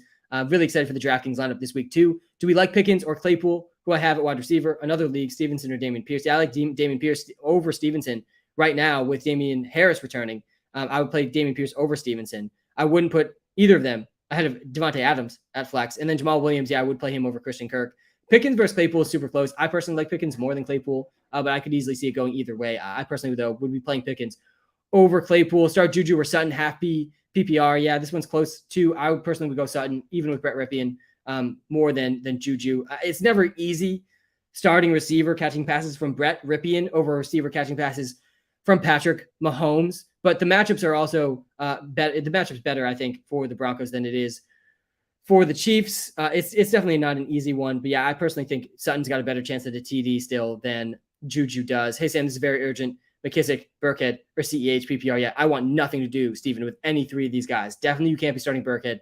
Definitely you can't be starting CEH with Pacheco starting. But I would probably play CEH over McKissick still. I'd still probably play him over McKissick. So I guess in this one, you're starting CEH. I'm definitely playing Zeke over CEH, though. Zeke in a great spot. Great spot. I have Zeke as my number 10 running back this week. Again, if you come to the YouTube Live, you can see my top 10 rankings, every position. Link to that's right in the TikTok bio if you're watching live on TikTok. But yeah, I do really like Zeke this week. He's my number 10 running back. I'm starting all these running backs with a lot of confidence. There's a lot of good running back options this week, though, on DraftKings and FanDuel.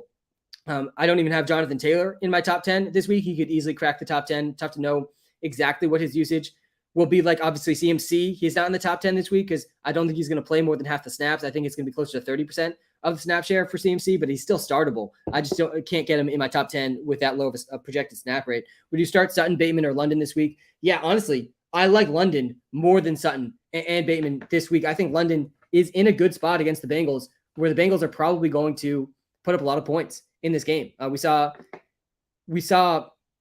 the Bengals offense cook last week against the Saints, and I do think that's going to continue this week against the Falcons. They're 6.5. The Bengals are 6.5 point favorites in that game. That is good for Drake London and good for Kyle Pitts. Hey, Sam, just subbed to the app. Thank you, Daniel. Yeah, the best way you guys could possibly support me is by following on TikTok, subscribing on YouTube, and checking out the WalterPicks app and trying out one of the premium subs in the WalterPicks app. Really do appreciate that. If I don't get to your start sit on this live, by the way, the best place to go is the WalterPicks app in the iOS and Android app store, completely free to download and try out. It can help you with your start sits. It can help you with your trades. And it does take into account your scoring settings and custom roster settings, which a lot of times I don't get to take into account on these lives because I don't get that information in a lot of these questions. All right, pick 2, flex PPR, Hunt, Woods, Boyd, Judy. I like Robert Woods this week. I think Robert Woods does have some sneaky appeal. I'm playing him in some DraftKings lineups this week. I think that nobody is going to be playing on DraftKings or FanDuel this week, and he's in low-key a good spot. He's the clear wide receiver 1 for the Titans, and it's projected to be a close game against the Colts. The Colts have been good against receivers this season, but Robert Woods had 8 targets last game, 80% snap share, 8 targets. He has not scored a touchdown since he only has 1 touchdown this season. It came against, guess who? The Colts. So I do think that Robert Woods is an interesting play this week. I don't feel great about starting him over Boyd or Judy, but I'm okay with it this week. And I would probably start Hunt too. I think I would probably go Hunt and Woods in this one. Bro, please. Pierce, Walker, or Amari in the flex have JT and Jacobs in already. Yeah, JT is not in my top 10 this week, and both Dameon Pierce and Kenneth Walker are. I would be playing Kenneth Walker and Dameon Pierce in this one, and I would bench Jonathan Taylor. It's not easy benching Jonathan Taylor, but I do think Kenneth and Dameon Pierce are better options this week with him coming off the injury. Urgent, Sutton or McLaurin? Yeah, I'd play McLaurin over Sutton with Brett Ripien starting. Melvin Gordon or Ayuk? I would go Ayuk with the bazooka over Melvin Gordon. I mean, we just saw last week. Evan Ingram or Schultz? Yeah, I'm playing Ingram over Schultz. Again, I don't trust Schultz just because we haven't seen him healthy. If you think Dalton Schultz is fully healthy and he has practiced fully this whole week, and you think he's going to get close to an 80% snap share, then yeah, I would probably play Schultz over Evan Ingram. But I don't have a lot of confidence in Dalton Schultz playing 80% of the snaps because we haven't seen it since week 1, basically. He's been in and out of the lineup. He's had 3 straight games now with 0 points. He didn't play last game, but it was a surprise inactive. So I'm sure he got 0 points in some people's starting lineup last week. I don't have enough confidence in Schultz this week until we see him out there and getting through this knee injury. I have no confidence in him, and I do really like the Evan Ingram revenge game narrative. That's why I'm playing Evan Ingram in my DraftKings lineup. By the way, the tight ends position this week is pretty straightforward. On DraftKings and FanDuel, you got to pay up for Kelsey or Andrews. Definitely worth paying up for those guys if you can find some lower price guys that you like, which there are a decent amount of good lower price guys this week, like Nico Collins, Terrace Marshall, for example, DeAndre Carter, another low price guy that I do have in my DraftKings lineup. That's on the YouTube Live right now. Again, come to the YouTube Live, TikTok. It's in the bio to come to the YouTube Live. Link is in the bio. But yeah, I do like Evan Ingram against the Giants. There is very few fan bases out there in all of sports that hate a single specific player that on their team for 4+ years, more than the Giants fans hate Evan Ingram. And the great part about it is Evan Ingram, I think, hates the Giants fans just as much right back. And I think it's going to come to fruition in this game. Evan Ingram revenge game. I do think he scores a touchdown in this game. Evan Ingram has 16 targets in the last 2 weeks. So this is not just the revenge game narrative. I mean, Evan Ingram is seeing top 10 tight end usage as well. So I do like Evan Ingram in this spot. I think the Jaguars throw the ball a lot in this game. The Giants defense has been pretty solid, but I do like Evan Ingram as a cheap play on DraftKings and FanDuel. I do like Evan Ingram more than Dalton Schultz. This week, I have Evan Ingram ranked as my number 9 tight end. This week, again, you can see my top 10 rankings every position on the YouTube Live. Wando Moore, DJ Moore. I like DJ Moore still more than Wando Moore. Sorry, Wando Robinson. I'm saying Wando Moore. Wando Robinson I don't like quite as much as DJ Moore. I am excited to see how much more Wando plays, though, this week in the weeks moving forward. I think Wando could easily work himself into the wide receiver 2 conversation if he can get closer to 80% of the snaps. He played 25% of the snaps, about 25% of the snaps last week, maybe less than that. So he's still not nearly an every down player, Wando Robinson, which puts his floor really close to 0 points. But yeah, I do like Wando rest of the season. I'm excited about the potential there. Kenyon Drake, Alec Pierce, or Christian Kirk. I'd still play Christian Kirk there. I play DJ Moore over Devin Duvernay. Sounds like Bateman's going to be back, which puts Devin Duvernay in extremely risky start-sit area now. Foreman or Gallup? I'd play Gallup over Foreman. Zeke is a guy I'm playing over Christian McCaffrey this week. It feels weird saying that out loud, but just given the circumstances, I think it makes a lot of sense. Zeke playing the Lions. The Lions have never won a road game playing with Dan Campbell as their head coach. They're coming off a bye, but they've also allowed 8 touchdowns to running backs in only 5 games. They're averaging almost 2 touchdowns per game to running backs this season, which is why the free player prop today, it is Zeke over half a touchdown. And again, CMC, he's a guy that, like, I think his ceiling just got higher with this trade. The more I think about the CMC trade, and I know there's a lot of discourse about it right when it happened. A lot of people saying it was good. A lot of people saying maybe it was worse because he might not catch as many passes. I think it's good for CMC, as good as it could possibly be for a guy that I already had ranked number 1 rest of season. I think CMC's ceiling just got insanely high. If he is the primary goal line back for the 49ers, I mean, he could score a lot of touchdowns. I think we see probably a touchdown from CMC today, but again, I don't think he plays more than like 30% of the snaps. So CMC definitely startable, but his ceiling is certainly capped if he's not going to play, more than like 50% of the snaps. He usually is out there 80, 90% of the snaps. Love the content. Helped me win a lot with Shakir a few weeks ago. Let's go. Juju or DJ Moore flex. Yeah, I'd go DJ Moore over Juju this week. I'm interested to see how the CMC trade helps DJ Moore. I think it could help him a decent amount. I think he's pretty clearly the best and most talented option in that offense all of a sudden. And I know he's had a bad season. He doesn't have a single game over 60 yards this season, but he's out there every single snap. He's going to lead the team in targets. He has at least 6 targets in every single game, and they're 13-point underdogs today, man. They're going to get just destroyed by the Bucs. I think Juju is an interesting spot. He's coming off his best game of the season, but I like DJ Moore a little bit more than Juju, and I do think DJ Moore is playable on DraftKings too at his price. I hate Pickens. I have Pickens and Lazard. Yeah, I would play Pickens over Lazard, Romeo Doubs, Drake London, or Sutton since Russ is out. Yeah, I'm okay going Drake London in this one. I do like Drake London more than Romeo Doubs this week. Hey, Sam, love the app. Nico Collins or Renfro, Geno Smith or Derek Carr. Yeah, so Renfro finally returning this week. It sounds like he is going to be back. I don't know if we've officially had him ruled in. I think I did see, though, that he was almost definitely going to play and that he was expected to play. And in any normal scenario, I'm taking Renfro over Nico Collins like 10 times out of 10. Renfro, though, he's had a pretty disappointing season. He doesn't have any really big games this season, but he also has only played in 3 games, and one of which he got hurt. So he's really only played 2 games this season. And in those games, he had 16 total targets, which is pretty solid. So, yeah, I think you probably start Renfro over Nico Collins. So I do think Nico Collins is a pretty sneaky play this weekend, and I do like him on DraftKings at his price. Nico Collins, he's going to be out there close to 80% of the snaps for the Texans, and he hasn't scored a touchdown yet this season. I think that could change this week. Should I trade Kirk for Swift and A.J. Brown? Yes, 100%. You're getting a better receiver, plus you're getting DeAndre Swift. Definitely a good trade for sure. Dallas or Jets? I really like the Jets defense this week. I like the Jets defense and the Broncos defense a lot this week. I think at least one of those teams is going to do really well. That's just going to be such a sloppy defensive first game, I think. Must-win week. I'm 2-4 right now. Do I start Jimmy G or Derek Carr? Also, Mike Williams or Alec Pierce? Got to start Mike Williams over Alec Pierce. I mean, that's not even a discussion. And then Jimmy G versus Derek Carr is a discussion. I think that one's much closer. Let me pull up my QB rankings again. I think I have one of these guys on my QB rankings, and I do. Yeah, Jimmy G not on my QB top 10 rankings. Derek Carr is. I would play Derek Carr over Jimmy G. I do like Derek Carr coming off the bye against the Texans. I know the Texans' run defense has been much worse, pass defense, but I still think Derek Carr a better spot than Jimmy G. I get that he's playing the Chiefs, but I don't like that too much. We have a report from ESPN, Jeremy Fowler. Keenan Allen hamstring has been trending positive this week. Noted that Allen is still considered a game-time decision, but this is the first optimistic report we've gotten on Allen this week. He's been out since week 1, since a hamstring injury. He also appeared to re-aggravate this issue in practice a few weeks ago. The Chargers don't play until the second wave of games kick off, so fantasy managers gambling on Allen's health.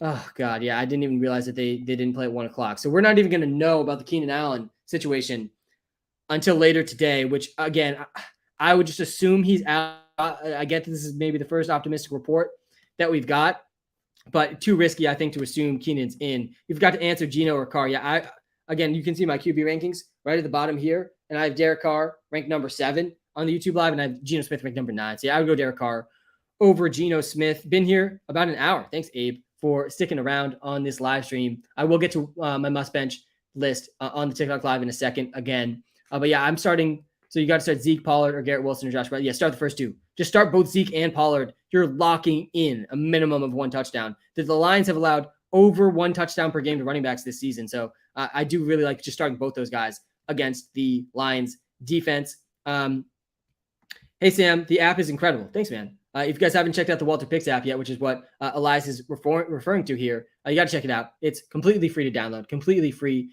to try out, and you can do as many free start sit comparisons and trade comparisons as you want. The link to that is in the TikTok bio. Link to that is in the YouTube description. Again, that's the WalterPicks app. CMC or Kenneth Walker, I'm going Kenneth over CMC. Let me address what I have up on the TikTok live really quickly. If you're watching live on the YouTube live, let me pull up my picks against the spread once more, and I'll just read through the guys that, again, I think you kind of have to be benching this week. Dalton Schultz I can get the logic behind being excited about Dalton Schultz this week with Dak Prescott returning and Schultz having a full week of practice. Apparently he practiced in full this week, just like he practiced in full last week, and just like he practiced in full the week before. He only ran 5 routes and then re-aggravated his knee injury. So again, I just am not confident about Dalton Schultz's health, even though he's practicing in full. Usually practicing in full would give me a lot of confidence that this guy was going to play, but we haven't seen it since week 1. We have not seen Dalton Schultz play over 80% of the snaps since week 1. It's been 6 weeks now. And last week he was a surprise inactive. He essentially has 3 straight donuts, 3 straight 0-point games. I need to see Dalton Schultz back out there fully healthy before I risk another 0 points in my starting lineup. So yeah, that's why I'm benching Dalton Schultz. Clyde, you got to bench because Isaiah Pacheco's starting. Chuba Hubbard, he's playing behind Deontay Foreman. PPR leagues, I still think he's probably a little bit better than Foreman, but I mean, I'm not starting Chuba Hubbard with a lot of confidence against the Bucs. Brian Robinson, he's in a 3-way committee with Antonio Gibson and J.D. McKissick. I don't want to start any 3 of those guys, all 3 of those guys, especially B-Rob. They are touchdown dependent. B-Rob's not going to catch any passes. So if he doesn't score TD, he's probably going under 10 points. Jared Goff, don't love him this week against the Cowboys. Garrett Wilson up against Patrick Surtain. We just saw him shut down Mike Williams. He's shut down basically every receiver he's gone up against. So don't love Garrett Wilson this week. And then Rashad Bateman, another injury type situation where I want to see Bateman out there looking fully healthy, looking full speed with his foot injury that we got very little details about since it happened. AJ Dillon or Alec Pierce, I would go AJ Dillon over Alec Pierce. Claypool or Ayuka. The bazooka, I probably lean towards Claypool over Ayuk. And I know Ayuk is in a good spot against the Chiefs. He's coming off a really good game. But I actually think Claypool's in just as good of a spot against the Dolphins. The Steelers are even bigger underdogs this week than the 49ers. The 49ers, it's a 1-point spread. The Steelers game, 7.5-point spread. I think the Dolphins offense will cook. I think Claypool will have to be involved in that game. Hey, Sam, trade question. Love the trade questions on these live streams. Again, we'll get to as many start sits as I can throughout the live. But if I don't get to them, the best place to go is the YouTube live, where you can see my top 10 rankings every position. That'll answer a lot of the start sits. The next best place to go is the WalterPicks app, which is completely free to download. It's completely free to try out. You can do as many start sit comparisons as you want, and it takes into account your custom scoring settings, your custom roster settings, which I can't even do in a lot of these start sit questions being asked in the TikTok live. So yeah, go to the WalterPicks app. If I don't get your start sit, it's the best place to go. Again, free to download in the YouTube description or TikTok bio. All right, let's look at this trade. Should I move CMC and one of my receivers for Kupp and Jacobs? Yes, I am okay with that. I don't love moving CMC, but you're getting Kupp, who's probably the safest asset in fantasy right now, and then Jacobs has been a beast. Wide receivers are Godwin, Lamb, Sutton. Yeah, I would do it with Sutton. I wouldn't do it with any of these other receivers. If you can move CMC and Sutton for Kupp and Jacobs, I think that is a pretty good deal. But I don't think I would settle for any of those other receivers. Juju or Pickens. Yeah, I lean towards Pickens over Juju this week. Again, I know Juju coming off his best game of the season, but I do like the matchup for the Steelers against the Dolphins. Why bench Clyde? Because Isaiah Pacheco is starting over Clyde Edwards-Helaire this week. And Clyde already was not seeing enough volume for me to trust him very much in my starting lineups. He was already seeing close to only 10 touches a game, and now he's not even starting. So he could see fewer than 10 touches this week. How are we doing, Sam? I'm doing great, Wade. This is my favorite time of the week. We are a little over hour and a half into this live stream. Got a little over hour and a half left to go. Picking a running back and a receiver, Foreman or Najee. Got to go Najee over Foreman. And then Jacoby Myers, George Pickens, or Curtis Samuel. Yeah, I personally would go Jacoby Myers. Jacoby Myers does not have a bad game this season. I don't know if there's any player flying under the radar more than Jacoby Myers, and it's partially because he was hurt, right? So he missed a couple games, so he's played less games than most players. But Jacoby Myers, he doesn't have a single game under 10 fantasy points this season. He's the clear wide receiver 1 for the New England Patriots, who are dealing with injuries at the wide receiver position. Again, by the way, I think Bourne and Aguilar are both questionable this week. Jacoby Myers, guys, he ranks number 13 in fantasy points per game. He's averaging over 15 fantasy points per game. I mean, what else? He's almost a top 12 wide receiver in fantasy this season in the games that he's played. So yeah, I think Jacoby Myers is low key, really high floor and decent ceiling too. JT or Brees? I'm playing Brees over JT. I'm playing Dameon Pierce over JT, and I'm playing Kenneth Walker over JT this week. And it feels so weird starting, and I'm playing all those guys over CMC also, and it feels so weird, guys, over JT, over CMC. It's not a great matchup for Jonathan Taylor this week, the Tennessee Titans have ranked top 8. I think they're 8th best against running backs. This season, we've seen Jonathan Taylor play this team before, and he had 20 carries, only 42 yards. The last time these two teams played. It's hard to rank JT as a top 10 option coming off the injury and coming off in a really tough matchup. Yeah, the Titans have allowed the 9th fewest fantasy points per game to run. That's why you're still starting JT in almost all situations, but I'm not starting him over Kenneth. I'm not starting him over Dameon Pierce. I'm not starting him over Breece Hall, and I'm not starting him over Ezekiel Elliott. I would start JT CMC this week. I have more confidence in JT's workload than CMC's. But yeah, really interesting week to try to rank these running backs with CMC on the move, with JT coming back from injury and in a really tough matchup that we've already seen JT up against the Titans get 20 plus touches and score fewer than 5 points. That's pretty bleak. I don't think he goes under 5 points this week. We haven't projected for 15 points, but I do think that it's pretty tough. What's your DraftKings lineup? Yeah, let me pull the DK lineup again on the YouTube Live. We've cast 3 straight weeks with this YouTube Live DraftKings lineup, and I am personally playing this lineup every week too. This is not just me making up a random lineup. I am max entering the $3 entry, 20 entry max tournament on DraftKings every week, and this is one of my 20 lineups in that tournament. By the way, I've cashed myself 3 straight weeks in that tournament. Haven't come close to the top prize. Really want a chance 1 week at that top prize, that $100,000 first place prize. But yeah, I'm going with Justin Herbert this week. I really wanted to go Lamar this week over Justin Herbert. Lamar's the highest priced QB though, and Herbert's cheaper enough than Lamar, and I think he has really the same type of ceiling as Lamar in this matchup against the Seahawks. I'm also a little bit nervous for Lamar against the Browns, only because I think the Browns, if they can effectively move the ball in offense, they're just going to run the ball so much in this game that we saw what happened last week. If the ball falls into Jacoby Brissett's hands to try to win and come back in a game, I think they're going to lean even more heavy on the run this week, the Browns, and that could really slow that game down a lot if they can do that effectively, which they probably can. It's the Browns and Nick Chubb. So I do like going Herbert over Lamar at a cheaper price. I'm stacking Herbert with DeAndre Carter in this lineup. And something I'm going to have to monitor really closely, though, is the Keenan Allen situation, which we're not going to know about the Keenan Allen situation until closer to their game kicks off, which is later in the day today. I don't think Keenan Allen's going to play. I also think if Keenan Allen plays, there's a decent chance he doesn't play his normal allotment of snaps. I think Keenan Allen's pretty risky. There was just a positive report that came out from ESPN about Keenan Allen playing this week. He for sure has a chance to play. I'd say it's like a 40-60 chance that he plays right now. 40% chance he plays, 60% chance he doesn't play. If he doesn't play, I'm rocking with DeAndre Carter in this lineup. If he does play, though, I'm going to have to pivot off of DeAndre Carter into someone else. Let me see actually what these later games are and who I could pivot off to. There's actually a decent amount of low-price receivers that I like in these games. Yeah, so the other late game is the 49ers and the Chiefs.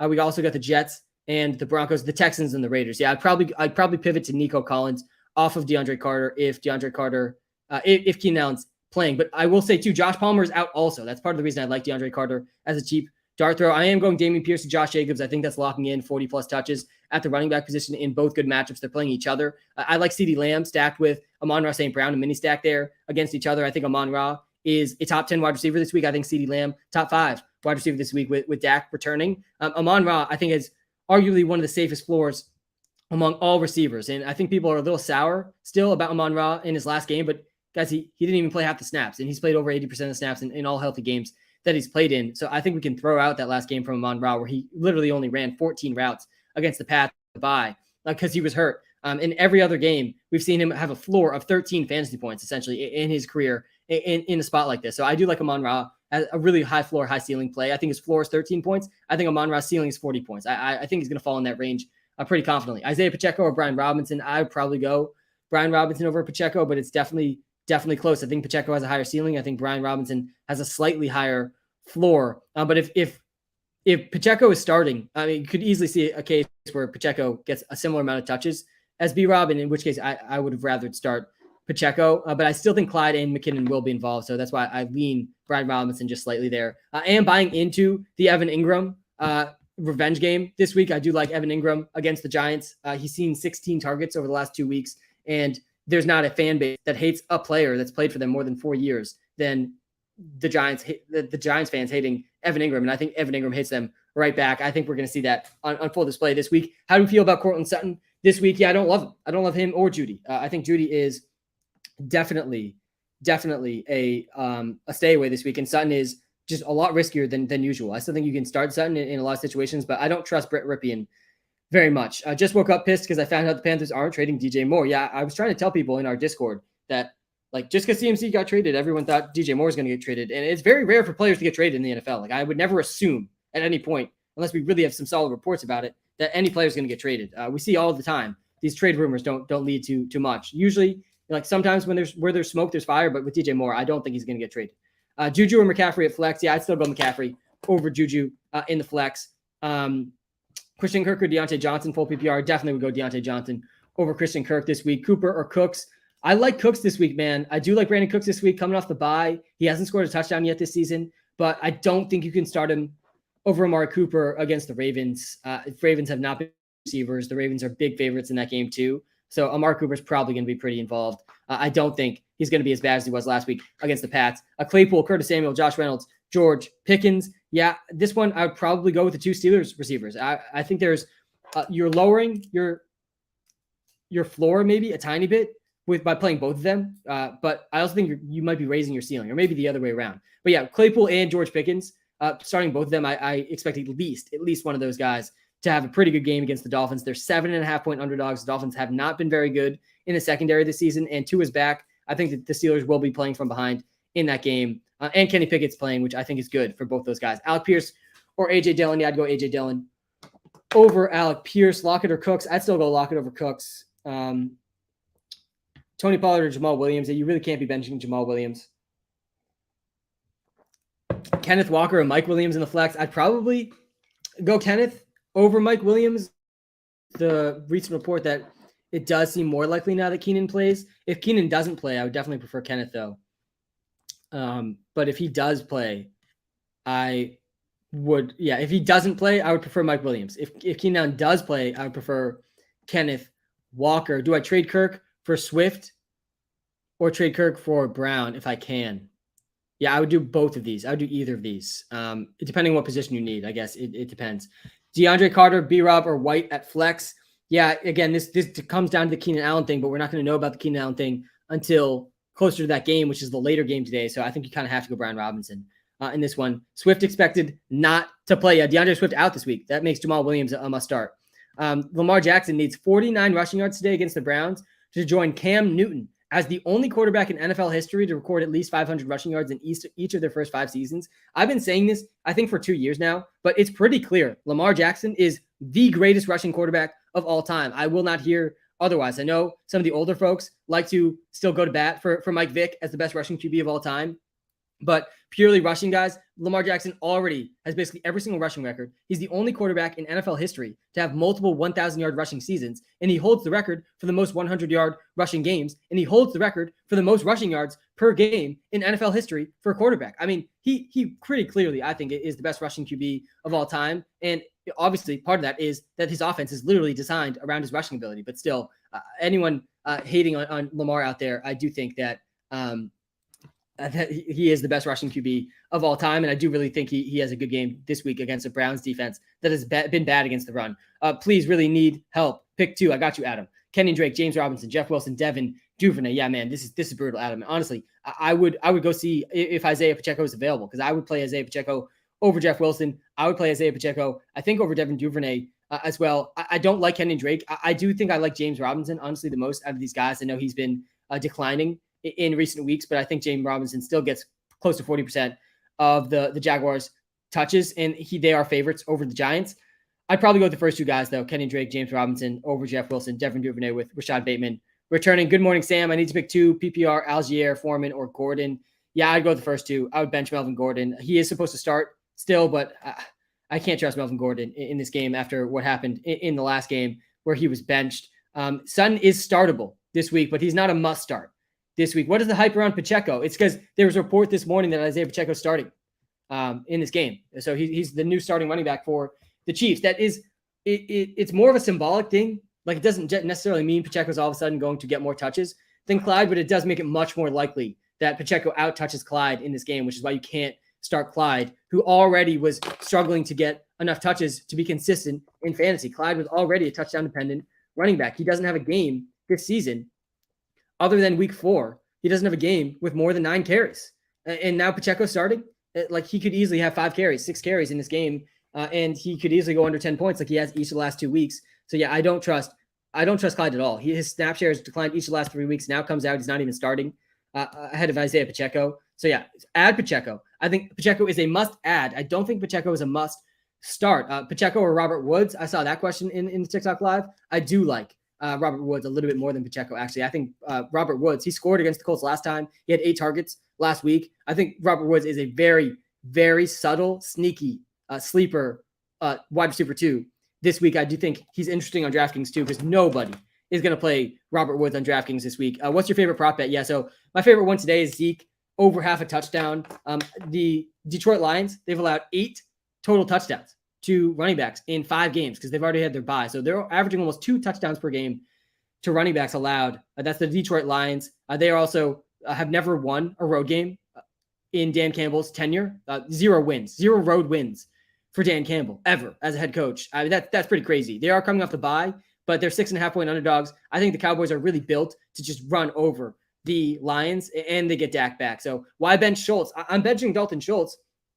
I've been through this a few times. Let me run through it one more time, though, for the people in the back about Dalton Schultz, because I don't know how I was not expecting this much pushback on the Dalton Schultz bench thing, but I don't know where are you getting the confidence to start Dalton Schultz? I think you got to go back to last season, right, to get the confidence to start Dalton Schultz, where he was the number 5 tight end in fantasy points per game. But this season, guys, I mean, he's given us 0 reason to have any sort of confidence about him in our starting lineups. He has scored under 2 points every single week since week 1. He has a knee injury that he's practiced fully with many weeks, and he still gets re-aggravated or comes up in game time. So 3 weeks ago, back in week 4, he played through the game. He played over 80% of the snaps, barely was a part of the offense. Obviously, Dak was not involved in that game, but he puts up a donut, a true donut, a game where he played almost the entire game, and he had 3 targets, 0 catches in that game, 0 points. The next week, he practices fully through the knee injury, and then he re-aggravates in the game. He only runs 5 routes, another 0 points.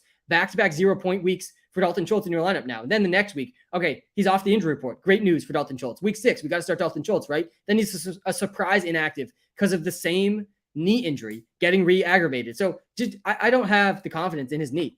That's really what it is with Dalton Schultz. If you think he's playing 80% of the snaps, which he hasn't done since week 1, then yeah, you could start Dalton Schultz. I don't have tons of confidence he's going to play that much. I really just, he's one of these guys similar to Michael Thomas, not obviously as bad as Michael Thomas, but he's one of these guys where like, I just want to see him out there in a real game running 80% of the snaps before I trust him, because we just haven't seen it in 6 weeks. We haven't seen it in 6 weeks. It's similar with MT. I want nothing to do with Michael Thomas till we see Michael Thomas actually out there and playing. Obviously, a little bit different because Michael Thomas isn't even practicing. Schultz was practiced fully. But I do think, John, if you trust Dalton Schultz's health, again, I don't know how you can, because again, he hasn't played over 80% of the snaps since week 1. He's now re-aggravated this knee injury 2 separate occasions. But if you have trust in Schultz's health, then I agree. Dak being back, huge boost for him. It's a good matchup against the Lions. Schultz would be a top probably 6 tight end in my rankings if I had faith in him at his health. But again, I think there's other options at tight end that you can get that I would trust more than Schultz to play 80% plus of the snaps. I'm definitely playing Njoku, Kyle Pitts, Gerald Everett, TJ Hawkinson, and Pat Freiermuth all over Schultz. I'd play Evan Ingram over Schultz as well, and I would play Robert Tonyan over Schultz too. I think you could even make a case for Greg Dulcich over Dalton Schultz. I think Dulcich, even though he's catching passes from Brett Ripien, he's probably going to play close to 80% of the snaps today for the Broncos. So yeah, I don't know. I don't have a ton of faith in the Dalton Schultz knee. But if you do think Dalton Schultz is healthy enough to play, Dalton Schultz, someone just said in the TikTok live, Dalton Schultz has played over 80% of snaps in 3 of his 4 games. And you're correct about that. That was all more or less before the knee injury though. And then since the knee injury, we really haven't seen him. So again, I hope you're right about Dalton Schultz. I have Dalton Schultz in a bunch of spots. He was a big part of my tight end strategy this season. I'd much rather start Evan Ingram, who I think can have a good game too. I don't love Schultz this week. I also think the Cowboys will be relatively run heavy in this game outside of CeeDee Lamb. Jamal Williams or DK at flex. Yeah, I'd lean towards DK Metcalf over Jamal Williams. Kirk or Mostert. I'd probably lean Mostert over Christian Kirk. Another tough matchup for Christian Kirk this week. He has back-to-back weeks now playing the top 2 pass defenses this season. DJ Moore, Ayuk the Bazooka, Allen, Lazard. Yeah, I'd probably bench Lazard in this one, though I feel like I've been down on Lazard this season, and he's actually done much better than I realized. Dylan Pollard or Drake.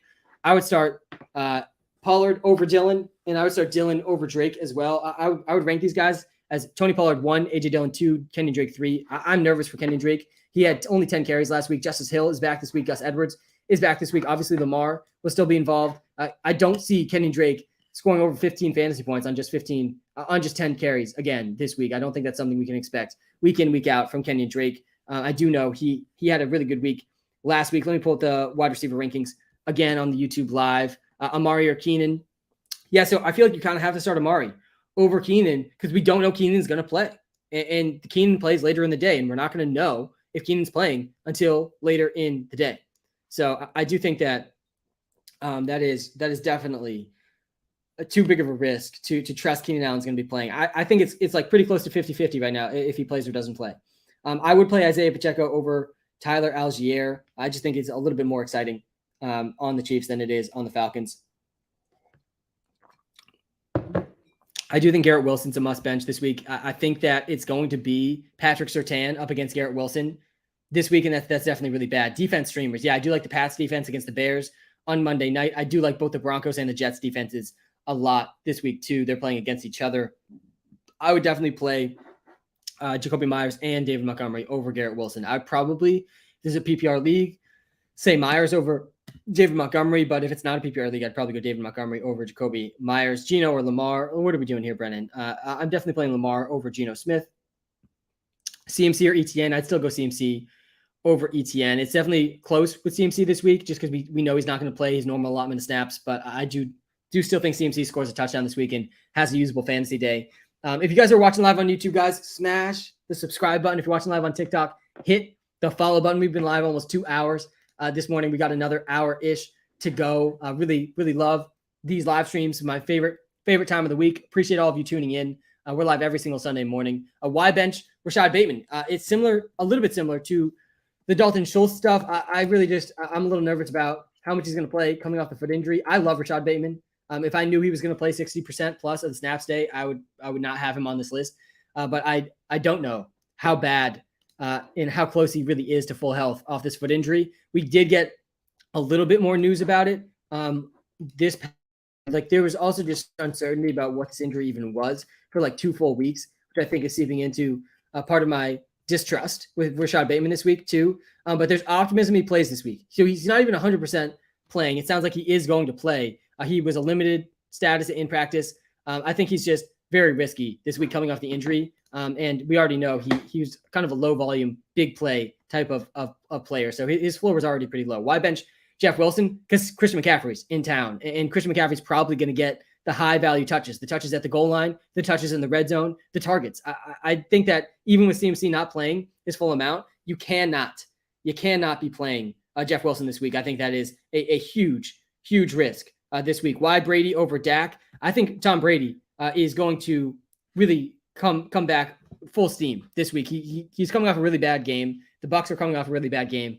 This is a clear get right spot though against the Panthers. They're 13-point favorites, and the Bucs have also been extremely pass heavy over the past 3 weeks. They've really gone back to their previous ways in terms of their pass heaviness. They've thrown, I think, on average over 50 times per game in the last 3 games. And now they get the Carolina Panthers, who have one of the worst teams in the NFL. They've allowed middle of the pack against quarterbacks, but we've seen some pretty good fantasy days against the Panthers. Kyler Murray had over 20 points. Jimmy G threw for 250 yards and 2 TDs. I think we see Tom Brady go over 300 yards and a couple touchdowns against the Carolina Panthers today. Dak is really interesting too, though, right? Because he's playing the Lions. The Lions have stopped nobody. It is a little tough to trust Dak coming off the injury as well, but I will say that I do trust Dak a lot more than some of these other guys coming off the injury, because it does sound like Dak is at 100%. And it sounds like this is the game Dak has had circled because he gets to play the Lions, and the Lions have allowed the second most fantasy points per game to quarterbacks this season. So yeah, I could see a case for Dak. I do think though that with the Cowboys getting a lead in this game, it could be really, really run heavy for the Cowboys too. So I'm okay starting Brady over Dak. Hey Sam, you skipped my question. Pick 2: Damian Harris, DJ Moore, Sutton. Yeah, I'd probably bench. I want to say Damian Harris. I want to say DJ Moore and Sutton in this PPR format. I don't see Damian Harris catching any passes. I do think he still plays probably behind Mondre too. Sam, please help. Should I trade London for DJ Moore? I don't hate it, Chris. I think I'd probably prefer DJ Moore rest of the season, only because when the Falcons get a lead or they're in close games, I mean, they're not throwing the ball. Last week, they threw the ball 14 times.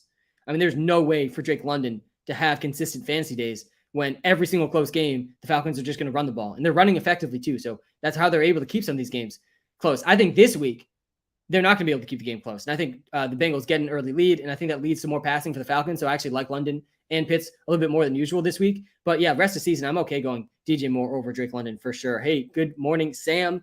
Good morning, man. Scared about Sutton getting locked up plus backup QB. Should I stick with Sutton or put in Gallup or Juju? Yeah, I'm a little scared about Sutton this week too. I think that you definitely could play Gallup or Juju over him this week. I wouldn't knock you for that. I still think Sutton probably projects better than both those guys, even in not the best matchup, even with Brett Rypien starting. And also, I mean, how bad was Russ before? You know, how much worse is Brett Rypien going to be than Russ? I'm okay starting Courtland Sutton still over Juju. I'm okay starting Courtland Sutton still over Gallup as well. But I think you can consider it for sure. If I was going to play either of those two guys, though, I kind of like Gallup more than Juju this week. In Sam, we trust. Thoughts on trade? Jamal Williams, Romeo Doubs, Mostert, and McKenzie for ETN, Devontae Adams. Yeah, 100%. Hit accept instantly. Yarsma, you're getting by far, I mean, not even close, the best player in that trade.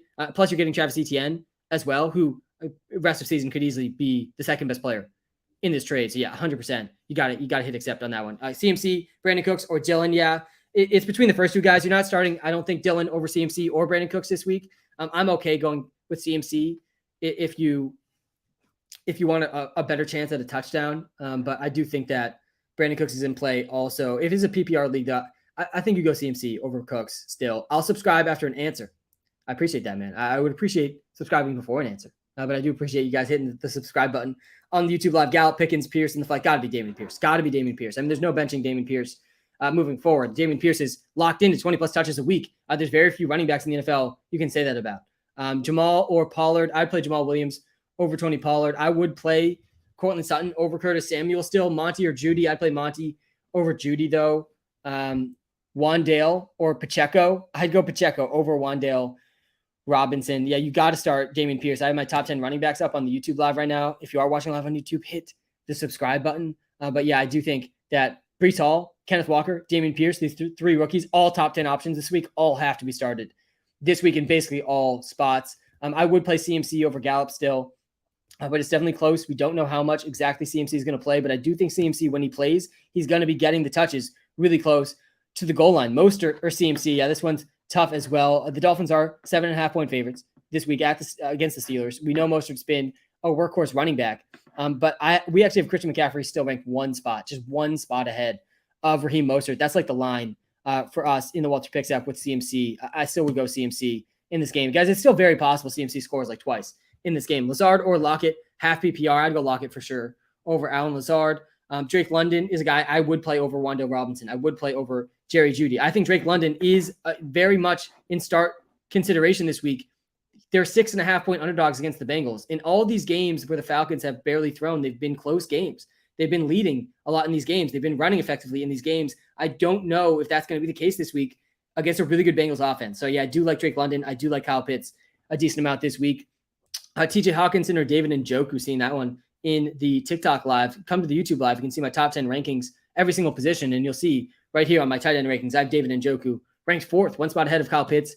This week, I think you kind of have to start David Njoku in this one. Pickens or Curtis. I'd play Pickens over Curtis. CMC, Aaron Jones or Mostert, and Sutton or DJ Moore.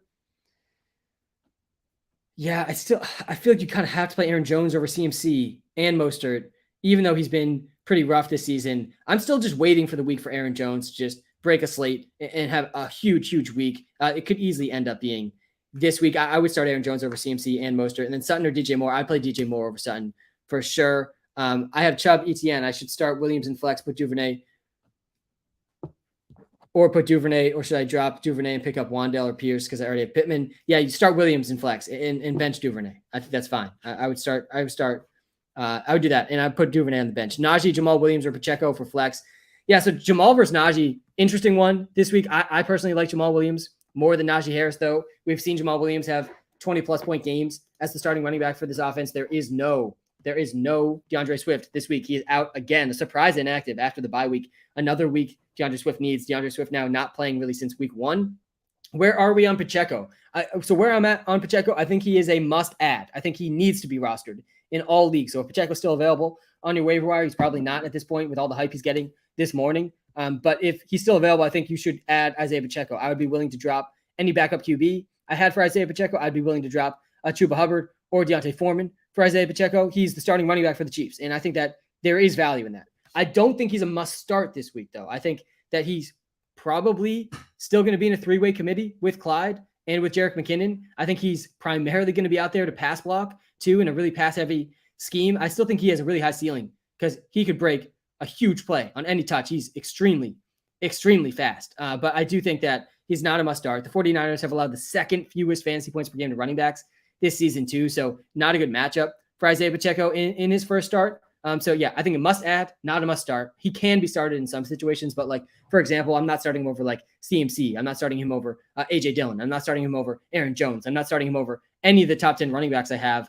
So like, I wouldn't go crazy with Isaiah Pacheco. I am starting him in one league, but I'm starting him over Nyheim Hines in that league. So, I mean, that's not saying much, I don't think. And I'm pretty down bad at the running back position on that team. So I was excited to get him in that league this morning. But yeah, that's sort of the line for me. I don't think he's a must start. I do think he's a must add. Hey, Sam, Travis Etienne or Jamal Williams, non-PPR. Yeah, I would go Jamal Williams over Travis Etienne. Opinions on Zeke? Yeah, so Zeke is actually my free player prop of the day. I have him going over half a touchdown pretty easily today. I like Zeke a lot. He's my number 10 running back in fantasy this week.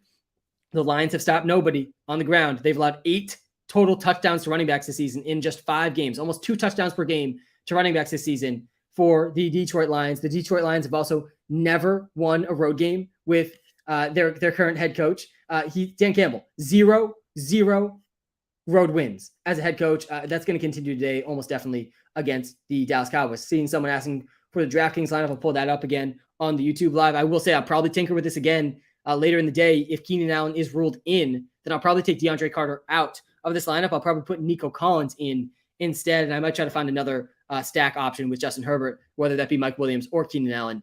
I do think Keenan Allen a pretty interesting stack with Herbert if he is in, because he's not going to be in very many DraftKings lineup with him being questionable and playing later in the day. But here's the DraftKings lineup. Yeah, we have cashed 3 straight weeks on DK.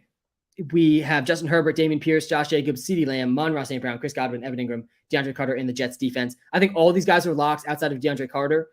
Evan Ingram, a little bit risky, but I do really like Evan Ingram. Revenge game against the Giants.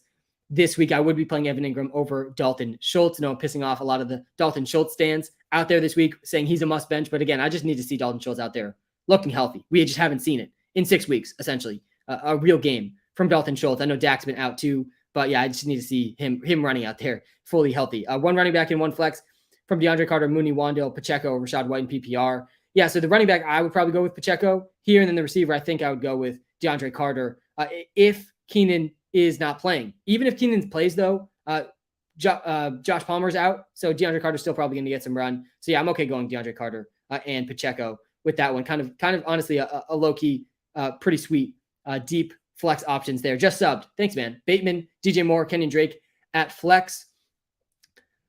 Yeah, I'd go DJ Moore over Kenyon Drake and over Bateman this week. I think DJ Moore's going to see minimum 6 targets. So I do think that. CMC or Montgomery, I would probably still go CMC over Montgomery, but it's definitely really close. Hey, Sam, big support from Australia. Wow, that is actually really cool. Appreciate that. I don't know what time it is in Australia right now, but I will say Australia is one of the places that I've always really, really wanted to go. Never had a chance to go there. Definitely will hopefully get there at some point. I almost studied abroad there, but ended up not doing that. Sutton or Romeo Doubs. Yeah, I get the Sutton. I get this being scared about Sutton with Brett Rypien starting for the Broncos. The Jets defense has been pretty good. I still think, though, Sutton it needs to be started over a guy like Romeo Doubs, who still has a pretty low floor. It's not like Romeo Doubs' floor is that much higher than Sutton this week anyway. I think Sutton still has a better chance at a TD. I personally would go with Sutton. Brandon Cooks or Ramondre or Jamal Williams. Yeah, so I think Jamal Williams is a better play than Mondre this week. All of a sudden, Ramondre Stevenson's season, Mondre's season is kind of over. Damian Harris back already, a little bit ahead of his timeline. Mondre's still definitely startable against the Bears. They're 8-point favorites against the Bears, but I do think Jamal Williams is a better play as a starting running back for the Lions with DeAndre Swift. Love the WalterPicks app. Thanks, man. Appreciate that. Kyle Pitts or Dalton Schultz. Yeah, I personally would go Kyle Pitts over Dalton Schultz this week. Keenan is not officially out. If you're watching live on TikTok, Keenan is not officially out. I did think he was going to be out when I made that list this morning, but we're not actually going to know if Keenan's out until closer to the game, and that game's later in the day. It's the 4 o'clock games if you're on Eastern time zone. So definitely tough situation with Keenan. Yeah, it seems like a true 50-50 at this point. There was actually a positive report that came out in the last hour about him playing, but he's going to test it out pregame. So nobody knows. He's got to test it out pregame, see how he feels. But their bye week is coming up. That's why I assumed Keenan wasn't going to play, because their bye week's coming up. So it might make sense for him to get, a whole another 2 weeks to get fully healthy. It's very possible that that's what they do. So I'm nervous for Keenan, and I'm not feeling great about having Keenan in my lineup. But if he plays, you're starting Keenan. If he plays, you got to start Keenan. Drake or Pacheco? Yeah. Honestly, I'm okay going Pacheco over Drake. I feel like almost everyone that you would ask this question would probably disagree with me, but I'm not buying into this Kenyon Drake hype. I think Kenyon Drake's a pretty big trap this week. He probably will start for the Ravens at running back, but Justice Hill's back this week. Gus Edwards back this week. We know Lamar will be very involved. And guys, Kenyon Drake, he only had 10 carries last week. He had 10 carries. He had 127 yards, 10 carries, 1 touchdown. He had almost 20 points on 10 carries. I just don't think that's going to be sustainable for Kenyon Drake week over week, especially with all these guys back. I think Pacheco is a little bit more of an interesting question mark than Kenyon Drake this week. I don't think Kenyon Drake, I think we probably saw Kenyon Drake's best game of the season last week. Ayuk, Juju, or Bateman. Yeah, I would probably lean. I don't think you start Bateman over either of these guys. Juju versus Ayuk is certainly really close. I lean towards Juju, though, over Ayuka the Bazooka. Hey, Sam, huge week. Last flex spot, Dobbs or Ayuk. Thanks for all the help. Yeah, so let me pull up one. I've seen a lot of Romeo Dobbs questions this week, so I want to pull up some more numbers on this before I tell everyone to bench Romeo Dobbs, because he does have a good matchup against the Commanders, who have allowed the 6th most fantasy points to wide receivers this season. I mean, they've had some colossal performances against them. Christian Kirk went over 15 points. Amon-Ra almost had 40 points. Devontae Smith had 30 points. CeeDee Lamb went over 20 points. We had Dante Pettis last week, 18 points. Darnell Mooney had his best game of the season against the Commanders. I mean, the Commanders secondary is really, really bad. So I'm actually okay going Romeo Dobbs over Brandon Ayuka the Bazooka. Let me pull up my QB rankings again on the YouTube Live, seeing this question here about Derek Carr or Geno. I do think I have Geno ranked behind Derek Carr this week. Yeah, I do. Just 2 spots behind. I think it is close. I do like Derek Carr against the Texans. Keenan isn't out. Yeah, I put a star next to Keenan because I had a feeling that we weren't going to get an official report about Keenan. He's not officially out. That's why there's a star right next to him on the TikTok Live. He still has a good chance to be out, though. I think it's like 50-50 at this point, whether he plays or not. He has to test it out pregame. So nobody actually knows if Keenan's going to play or not, but he hasn't played in 4 weeks now with his hamstring injury. So I think it's the safe thing to do. In fantasy is to assume he's out because he's playing later in the day. We're not going to know. I also think the safe thing to do in fantasy is to bench Dalton Schultz. I don't trust Dalton Schultz. I don't know how people do trust Dalton Schultz until we see him out there looking healthy again. I get that he's practiced in full, but that has not stopped him from being surprised inactive last week. I just have such a bad taste in my mouth with Dalton Schultz not scoring more than 2 fantasy points literally since week 1. Like, we have not seen Dalton Schultz basically since week 1. Kittle or Everett, I would play Kittle for sure over Gerald Everett. Everett definitely takes a big blow too if Keenan Allen plays. That's definitely a big downgrade for Gerald Everett. Should I drop Wandale for Pacheco? Yeah, I would do that move. I prefer Pacheco over Wandale just because it's harder to find starting running backs than it is dart throw wide receivers. You're going to be able to pick up a dart throw wide receiver later in the season that could be similar to Wandale. I think Wandale is still a good stash. I think he could become a wide receiver 2 in fantasy, but I think the upside for Pacheco is higher than it is for Wandale because of the positions that they play. So yeah, I would drop Wandale and add Pacheco. 2 of Montgomery, Damian Harris, Pacheco, or Latavius. I would play the first 2 guys here. I would play Montgomery and Damian Harris over Pacheco and Latavius. Definitely not starting Latavius Murray. Nick Chubb or Kenneth Walker. Yeah, so I do have Kenneth ranked ahead of Nick Chubb this week. It feels weird saying that out loud, but Nick Chubb, not in my top 10 this week. Jonathan Taylor, not in my top 10 this week. CMC, not in my top 10 this week. It's a weird week to rank these running backs, but Kenneth Walker's in a good matchup this week against the Seahawks. Against the Chargers, whose run defense is clearly the weakness of their defense again this season. Kenneth Walker had a great game last week, 100 yards, touchdown for Kenneth Walker. Great usage for him. He really is an elite prospect. 21 carries. He had 2 catches too, so 23 touches, 110 yards, TD last week against the Cardinals defense. That's much better against the run than the Chargers defense is. So yeah, I think you got to start Kenneth Walker this week. I would play Pacheco over Rachaad White. Rachaad White definitely could get some run. They're 13-point favorites today, But if the game's closer than we expect, it could be like last week. And Rachaad White sort of just an afterthought in that game. I think Isaiah Pacheco does have a higher ceiling. I would probably play Brian Robinson over Pacheco, but I think Pacheco does have a higher ceiling than Brian Robinson. I'm playing Jamal Williams over CMC 100% as a starting running back with DeAndre Swift out. I would play Jamal Williams over Christian McCaffrey this week. Jamal Williams or CMC, seeing that in the TikTok live too. Yeah, I would play Jamal over CMC. It feels weird to say, but that's just the reality we're in. Why must bench Schultz? He has scored 2 points since week 1. I don't understand where all this optimism is coming from the Schultz crowd. I get that if you have Schultz, you want to start him this week, right? Dak is back. It's a good matchup against the Lions. He scored literally less than 2 fantasy points since week 1. And it's largely because of a knee injury that he keeps re-aggravating. That happened twice now. He's re-aggravated the same injury now twice. So again, I just don't have the faith in his knee right now. Until we see him out there playing 80% of the snaps again, alongside Dak, I just can't get myself to start Dalton Schultz. I'd much rather start guys like I just know are going to be out there almost every single snap, like Evan Ingram or Greg Dulcich even, than I would Dalton Schultz this week. Everett or Njoku, I'm starting Njoku over Everett. Let me pull up my tight end rankings on the YouTube live. Again, if you're watching live on TikTok, come to the YouTube live. You can see my top 10 rankings, every position that answers a lot of start sits right off the bat. I am playing Kyle Pitts over Dalton Schultz 100%. I have Kyle Pitts ranked as my number 5 tight end this week. I'm actually weirdly excited for Kyle Pitts and Drake London this week because I think this is a game where they could easily fall behind early against the Bengals. And if that happens, Kyle Pitts, Drake London finally could get in a game with a better game script where they can't just throw the ball 14 times and keep the game close. And I don't think they're going to be able to throw the ball 14 times to keep this game close against the Bengals. So I do like Pitts and Drake London a little bit more than usual. Keenan or Evans? Yeah, you got to go Evans just with the Keenan injury. Keenan really should be started in most situations if he's playing, but we don't know he's playing 100% yet.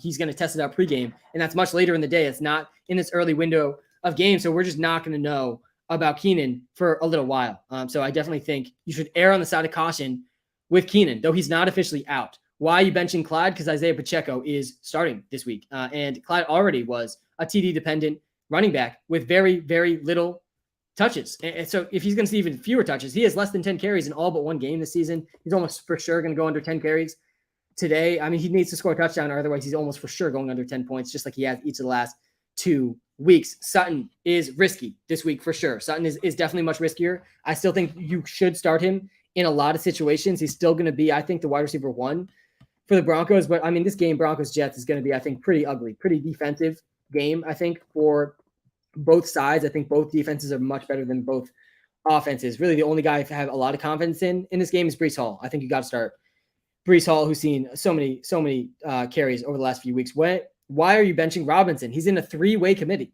3-way backfield for Brian Robinson. And literally after last game, where he saw an encouraging 17 carries. I like Brian Robinson. I'm still rooting for Brian Robinson.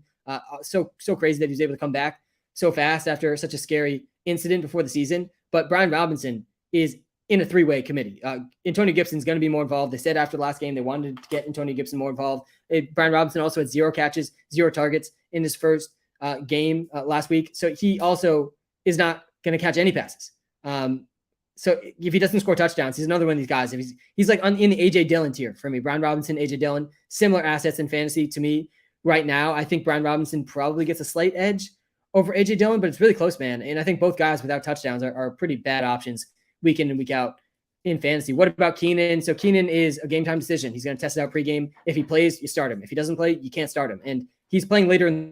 If you're between Keenan and a guy that's playing in the earlier window, I think you kind of have to go with the guy in the earlier window because we just don't know. And there is a good chance Keenan sits because they have their bye next week and he might just take an extra week off. Deontay Foreman, Garrett Wilson, or Evan Ingram or Hawkinson. Yeah, so if you know me, Elijah, I refuse to start 2 tight ends on my teams. I mean, tight ends already so brutal. Don't do this to yourself. Don't start 2 tight ends in the same lineup. I would probably go Deontay Foreman over all of these guys. I don't really trust Garrett Wilson against Patrick Surtain this week. Kenneth Walker or Deebo Samuel at flex, or Deebo Cooper at wide receiver. Yeah, I'd play Kenneth and Deebo. I would sit Cooper. I would start Kenneth and Deebo. Tua or Dak? Yeah, so let me pull up my QB rankings one more time. I do like Tua and Dak this week. I do have Tua ranked ahead of Dak, though. And both guys, obviously, they're coming off injuries, so there's a little bit of uncertainty there. Both guys, though, matchup this week. Obviously, the Lions, their defense is just an absolute joke. They have stopped basically nobody at any position. This season, they've been worst against the run, but they've also been pretty bad against QBs. They're the second best matchup for quarterbacks in fantasy this season, but the Steelers have been really good for quarterbacks too. They're still the 7th best quarterback matchup this season, even though they really kind of shut down Brady last week. They still have a ton of injuries on that defense. I do think Tua in this Dolphins passing attack will take advantage of that. So I do like Tua a little bit more than Dak. That's the Sunday night game. Myers or Pickens? I would lean towards Myers over Pickens. Why bench Bateman still injured? Yeah, so he's coming off the injury, but he hasn't gotten any full practices yet. So I'm just a little nervous about the foot injury. He already was kind of a low volume, big play receiver. So I am a little bit concerned about that. Kyle Phillips, hamstring, won't play against the Colts. So that's another boost, I think, for Robert Woods. Is just a clear top receiver for the Titans in this game. I don't even know who do they have. I mean, Treylon Burks and Kyle Phillips now out. Let me pull this up.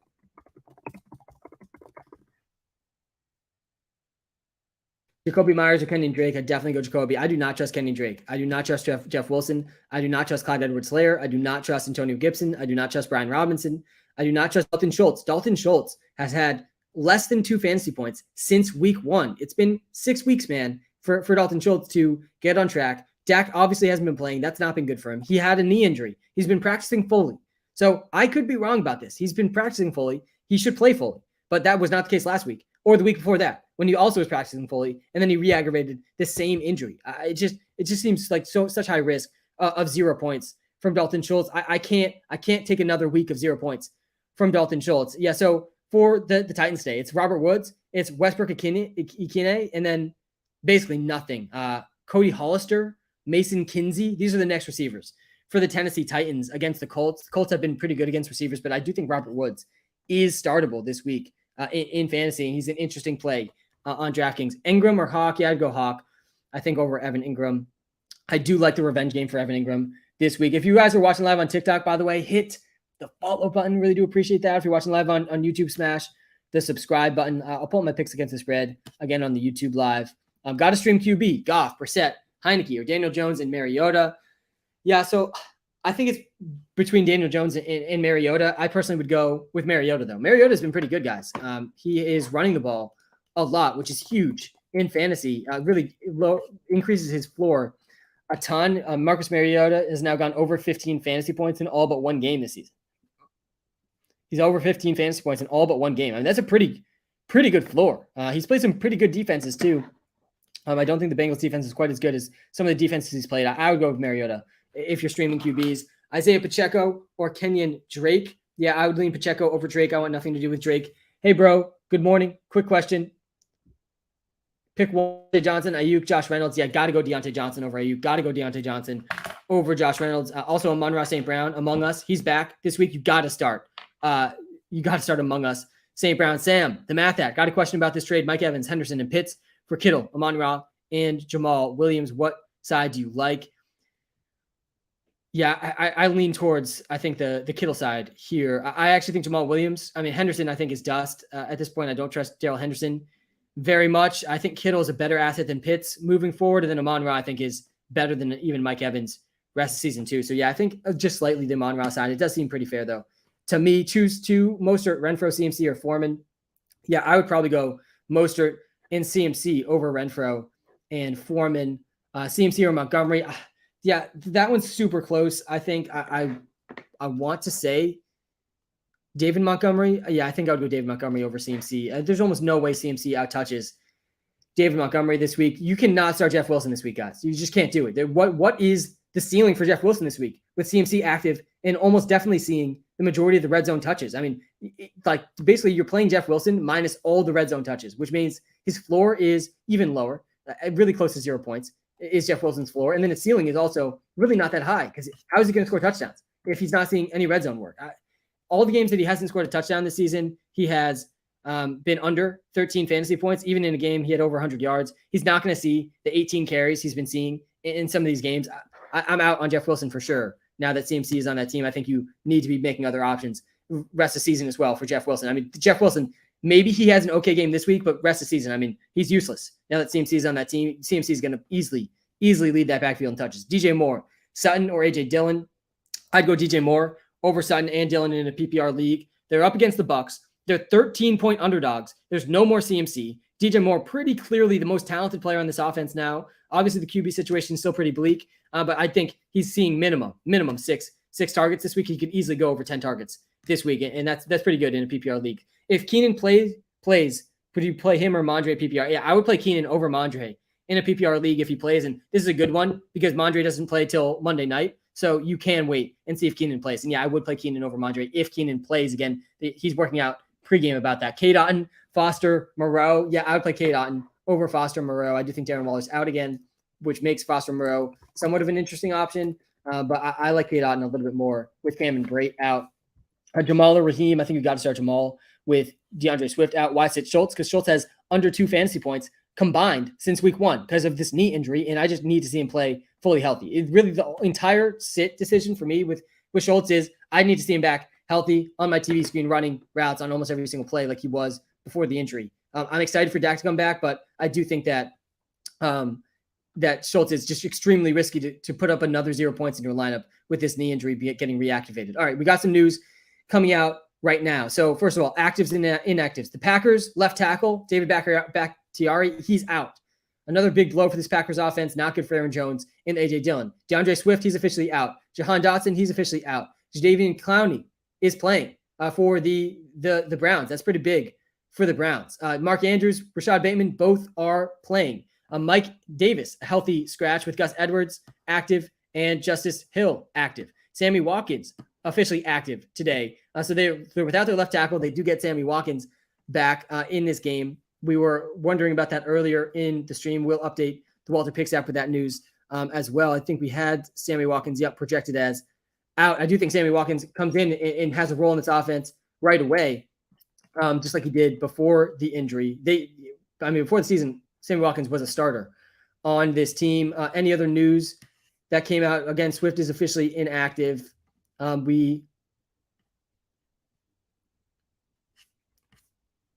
think that's all the news that has come out in the last few minutes. Pollard or B-Rob or Mooney at half PPR. Yeah, I'd go Pollard over Brian Robinson this week for sure. Pacheco or Foreman. I would lean towards Pacheco over Foreman. I really do think it's a floor ceiling play though. What do we think about the Carolina backfield? Yeah, so I think that it sounds like Deontay Foreman, he's going to start. He's going to lead his backfield in touches. He's going to lead his backfield in carries almost definitely.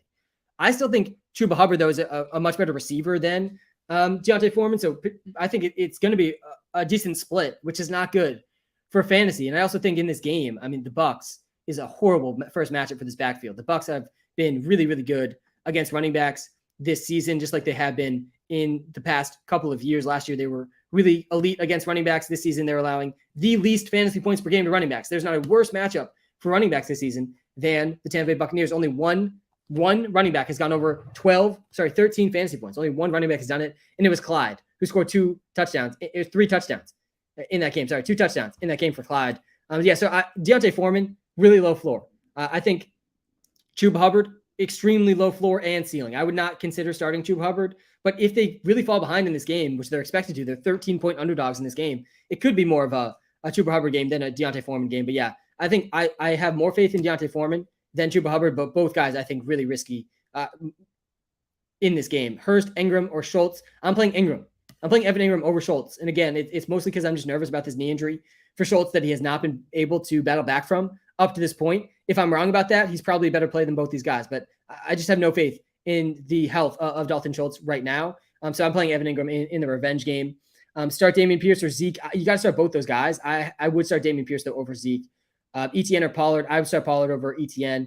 Chuba Hubbard starting running back. No, I actually think we literally got the exact opposite report before, that it was going to be Deontay Foreman, the starting running back. I could be wrong about that, but I believe that's a report that I did read this morning. Maybe there's a more recent report that won't be the case. And here we are, Adam Schefter. Panthers listing Chuba Hubbard as their starting running back today. While literally, as I'm saying Deontay Foreman is going to be the starting running back, I'm just getting dunked on by Adam Schefter. But this is the thing, guys. And I'm not someone who suffers from take lock. I'm not going to lock into takes, and I will change my opinions as new information comes to light. And we got some new information here that Chuba Hubbard is the starting running back over Deontay Foreman. This is contrary to the reports that had come out before this. And yeah, so that definitely shifts my mindset a lot. I would definitely play Chuba Hubbard over Foreman given this report, especially, again, given the expected game script in this one. I think we could easily see a game script here where Chuba Hubbard just needs to be out there way more because he's the better pass catcher, and they're 13-point underdogs in this game. So, yeah, I just actually did adjust the numbers here a little bit. We have Chuba Hubbard projected right around 10 points, Foreman projected under 8 points. I don't think Foreman can be trusted at all now with this report, and Chuba Hubbard definitely a little bit more trustworthy. Again, not a good matchup for them, though. The Bucs have allowed the least fantasy points per game to running backs this season. That means they are the worst possible matchup for running backs this season. That is the Tampa Bay Buccaneers up against the Carolina Panthers. So, yeah, I'm nervous still for them.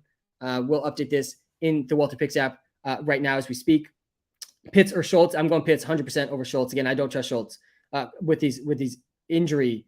Brian Robinson is not a must start because he is in a 3-way committee.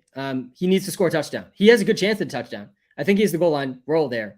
But if he doesn't score a touchdown, he's going under 10 points. It's pretty clear cut. He's not going to catch very many passes. He had 0 catches last week. And they said after the game last week, too, that they wanted to get Antonio Gibson more involved. And that's not what you want to hear if you're rooting for Brian Robinson. Raheem Mostert or Mondre, this one's super close. I would probably go Mondre, though, over Raheem Mostert still, but it's definitely very close with Damian Harris back. Keenan or Bateman or Pickens, non-PPR. Yeah, so this is what I would do, Camden, in this situation. First of all, bench Rashad Bateman. We got to see him back healthy off that foot injury. I would not play Bateman over Pickens. So you're down to Keenan versus Pickens. You got to start Keenan Allen if Keenan Allen plays, but we're not going to know until closer to the kickoff of that game, which is like the later window today of games. So if Keenan plays, you definitely start Keenan over Pickens. And if Keenan doesn't play, you got a great backup option with George Pickens because George Pickens doesn't play till the night game. So you can't hold out hope for Keenan Allen in that situation. That's the ideal situation.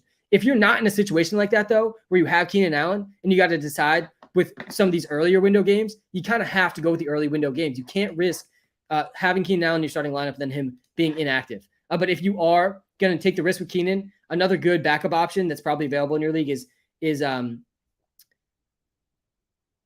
DeAndre Carter. We got the assistant in the live here. Sam, what is going on, man? Good to see you in the live stream. Romeo Doubs or Kareem Hunt at flex. Yeah, I'd probably go Romeo Doubs over Kareem. A good matchup for Doubs against the Commanders, though. Sammy Watkins being back does muddy up that target share just a little bit. I would play Cooks over Lazard, though. Is Cam Akers worth holding on to or dropping for Gus Edwards, Justice Hill? I would drop Cam Akers. Yes, I would drop him. I don't think has any value, and I don't think anyone in the NFL is going to trade for him. Even if he's dropped and someone adds him, I mean, this is eerily similar to the Marlon Mack situation from a year or two ago, where Marlon Mack, he was good. Then he got a really serious injury. He came back, wasn't as good, wasn't playing, demanded a trade. Nobody wanted to trade for him, dropped, added to another team, and he just never really saw significant volume again. It could be like that for Cam Akers. So, yeah, he's worthless right now in fantasy. Good morning, Sam McCaffrey or A.J. Dillon. Yeah, this is really, really close this week. I'm okay leaning CMC over Dillon. I do think it's extremely close. David Bakhtiari being out, the left tackle for the Packers, is a little bit of a downgrade for A.J. Dillon as well. So, yeah, I'm okay going Christian McCaffrey over A.J. Dillon, even though CMC is not going to see his full workload this week. Evans or Jacoby, yeah, you got to start Mike Evans this week, as good as Jacoby Myers has been. Thoughts on Amon-Ra? Yeah, I have Amon-Ra in almost every single one of my DraftKings lineups this week. I don't know if there's receivers this week that I have as much confidence in. They're just pure floor as I do Amon-Ra. Amon-Ra, first of all, there's no DJ Chark in this game. There's no DeAndre Swift in this game. That's a huge bump in the projected target share for Amon-Ra St. Brown, who we have never really seen have bad games at full health. And I feel like people are down on Amon-Ra because he was coming off his worst game of the season. Then he got hurt and barely played against the Pats. So like people are looking at these last two games and they're like, yeah, maybe we don't start Amon-Ra. He only had 13 points in week 3. He missed week 4. And then he only had 6 points in week 5, but he only ran 14 routes in week 5 because he was hurt, didn't play his full allotment of snaps. In week 3, he didn't play his normal allotment of snaps either. I think he's back over 80% snap share this week against the Cowboys. I think he needs to be started. I think his floor is close to 13 points and his ceiling is in the 40s. I mean, literally, Amon-Ra has an insane ceiling. Really good floor. I think Amon-Ra is a lock in everyone's lineups this week. Drake London, Robert Woods, A.J. Dillon, half PPR pick 2. Yeah, so Robert Woods is, guys, he's in play this week. I know that the name Robert Woods is not as sexy as it used to be. You don't want to be starting too many receivers playing for the Tennessee Titans, but Kyle Phillips is out. Traylon Burks is out. Robert Woods and Nick Westbrook-Akine These are the only two receivers basically for the Titans. The other receivers I can almost guarantee you've never heard of playing for the Titans today. The last time the Titans played the Colts, just a few weeks ago, Robert Woods, he had a touchdown, 30 yards and a touchdown, 13 points, but he only played 66% of the snaps. He played 80% of the snaps last week. Before their bye in week 5. I think Robert Woods close to 80% snap share, very much startable in half PPR leagues. But all that being said, Jack, I would not start him over Drake London. I would not start him over AJ Dillon. I would go Drake London, AJ Dillon. Again, I think Robert Woods is in play, but not over a guy like Drake London or AJ Dillon. Keenan or Drake London, full PPR. Yeah, so I think I'm pretty sure the Falcons play in the earlier window. And so you kind of have to go with Drake London. Again, unless you have a good backup option for Keenan, we don't know for sure Keenan's playing. We do not know for sure Keenan Allen is playing. He's going to test it out pregame, and we're not going to know until after the initial games start. So I think you got to play it safe with Keenan, unless you have a backup option that plays at the same time or later than Keenan does. Do I start Fields or Zach? Oh, God. I mean, both those are horrible. I would pick up Mariota and start him, guys, but if you had to start one, I would probably go Fields. Actually, I don't know. I'd probably go Zach Wilson. I don't want to start either of those guys, though, in their matchups. New subscriber here. Would you drop someone like DJ Moore or Michael Thomas for Pacheco? No, I wouldn't drop either of those guys.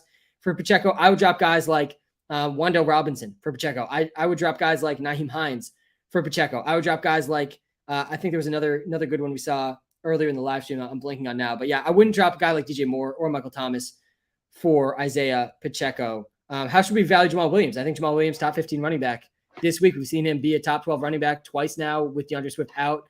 Not a great matchup for Jamal, but the offensive line is still elite. I do think Jamal Williams is still in pretty much must start territory in most situations. Let me pull up my picks against the spread one more time. Let's talk through just some of these games. I will get to as many of the start sits as I can. We're a little over 2.5 hours into this live stream. Crazy. We are heading towards the witching hour in like 15-ish minutes. If you guys have been in this live for a decent amount of time or you just joined, really appreciate you guys joining and listening in. This is my favorite thing to do. Every week I prepare all week for this live stream. I prepare all morning for this live stream. I've been up for like 8 hours, 7 hours already today. Does not feel like the morning for those of you saying good morning in the comments. But hit the follow button, hit the subscribe button. Check out the WalterPicks app as well. Those are the best ways you could possibly help me out. And those are the reasons all of our followers on TikTok, all of our subscribers on YouTube, and all the people that have subscribed to the premium subscription in the WalterPicks app. You guys are the reason I'm able to do this every morning. So thank you. Shout out to all of you. So Jamal Williams, I think, is a top 15 play this week. I mean, rest of the season, I don't think he's anywhere near that, with Swift likely coming back next week, but a surprise inactive this week for Swift. Jamal Williams or Pollard to replace Swift this week. Yeah, both good options, Drew. Pollard and Zeke, really good matchup against the Lions. The Jamal Williams, not as good of a matchup against the Cowboys, but I do think I'd play Jamal over Tony Pollard this week. It's certainly close, but yeah, I play Jamal over Tony Pollard. I just think Jamal out-touches Tony Pollard. Yeah, DK lineup. Let me pull up the DK lineup again. I will say I'm going to have to tinker with this one because I assumed in this lineup that Keenan Allen would be out because I thought he was going to be out. When I made this lineup early this morning, it seemed like he was trending towards being out and waiting another week to play because they're off the bye. They have a bye after this week, the Chargers. But if Keenan plays, I'm going to have to pivot off DeAndre Carter probably. I still think Carter plays a lot in this game with Josh Palmer out. But I really like Justin Herbert against the Seahawks, regardless of if Keenan plays or not. Justin Herbert threw the ball 57 times last week. If he comes anywhere close to that against the Seahawks, I think he's throwing for 3 touchdowns, 300-plus yards in this game. Dameon Pierce, Josh Jacobs, I think, combined for over 40 total touches. I like CeeDee Lamb and Amon-Ra, the mini stack against each other. I think Lamb, really high ceiling with Dak back. I think Amon-Ra, really high floor and ceiling, back to full health with there's no DJ Chark. There's no DeAndre Swift stealing targets from Amon-Ra. St. Brown, I really like Chris Godwin. I have Chris Godwin ranked ahead of Mike Evans, but he's cheaper than Mike Evans on DraftKings. Then I really like Evan Ingram in the revenge game against the Giants. Evan Ingram, 16 targets over the last 2 weeks. And then I'm playing the Jets defense against the Broncos and Brett Rypien. I also like the Broncos defense, though, against Zach Wilson and the Jets. Do I start CMC or Jeff Wilson? Yeah, definitely CMC over Jeff Wilson. 1,000% got to play CMC over Jeff Wilson. Tua or Burrow? Yeah, let me pull up my QB rankings. I'm pretty sure I'm going to have Burrow ranked well ahead of Tua. Yeah, and I do have Burrow ranked ahead of Tua. Appreciate the follows, by the way, in the TikTok live. Really do appreciate that. Bateman or London. I played London over Bateman this week. I do think London and Pitts. I think London and Pitts have a pretty good chance this week to see more volume than usual because in almost all the games for the Falcons this season, they've been close games. They've been able to run the ball really effectively. And I just don't see that being the case in this game against the Bengals with how good the Bengals offense was last week. I expect them to keep it going this week. And when that happens, I think Pitts and London are going to see more volume than usual. Last week, Mariota only threw the ball 14 times. He only threw the ball 14 times last week. I mean, that's just crazy. That's craziness. All right.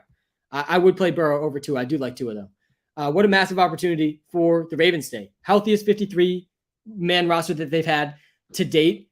Huge opportunity to bury the divisional Browns down to 2-5. The Giants elevated Landon Collins to the active roster on Saturday and is officially active for today's game, making his season debut for his first game back with the Giants since they let him go as a free agent after the 2018 season. Wow. All right. Let's get back to some of these start sits. Woods or CEH? Yeah, I'd play Woods over CEH. I want nothing to do with CEH. This week, he's not even starting.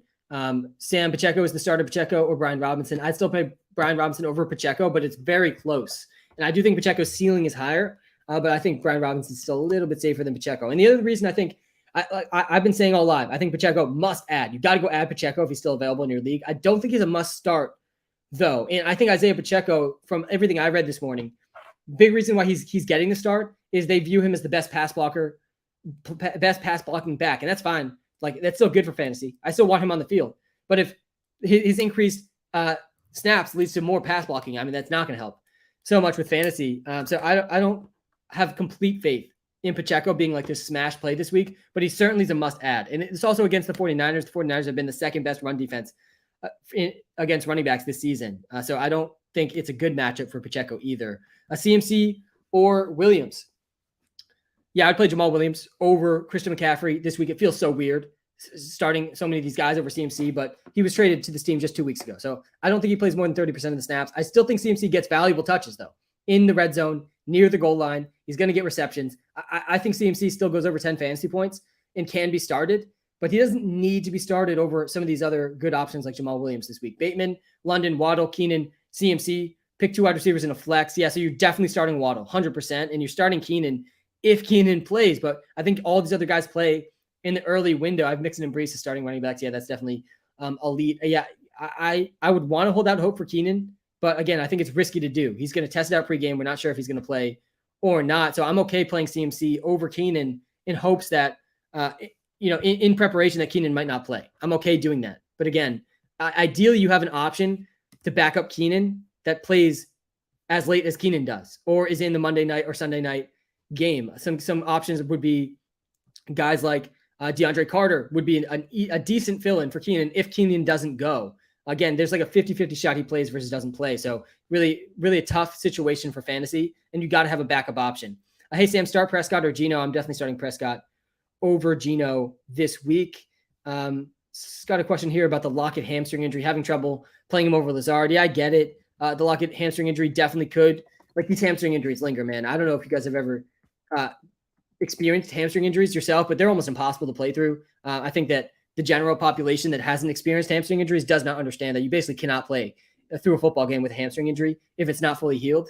But I do think that Lockett is a guy you just have to start. He's playing. He's supposedly good enough to be out there as normal allotment of snaps. I'm a little bit nervous for sure about hamstring injury, but I don't think that Lazard is like this elite asset that you have to start him over Lockett just because of the hamstring injury.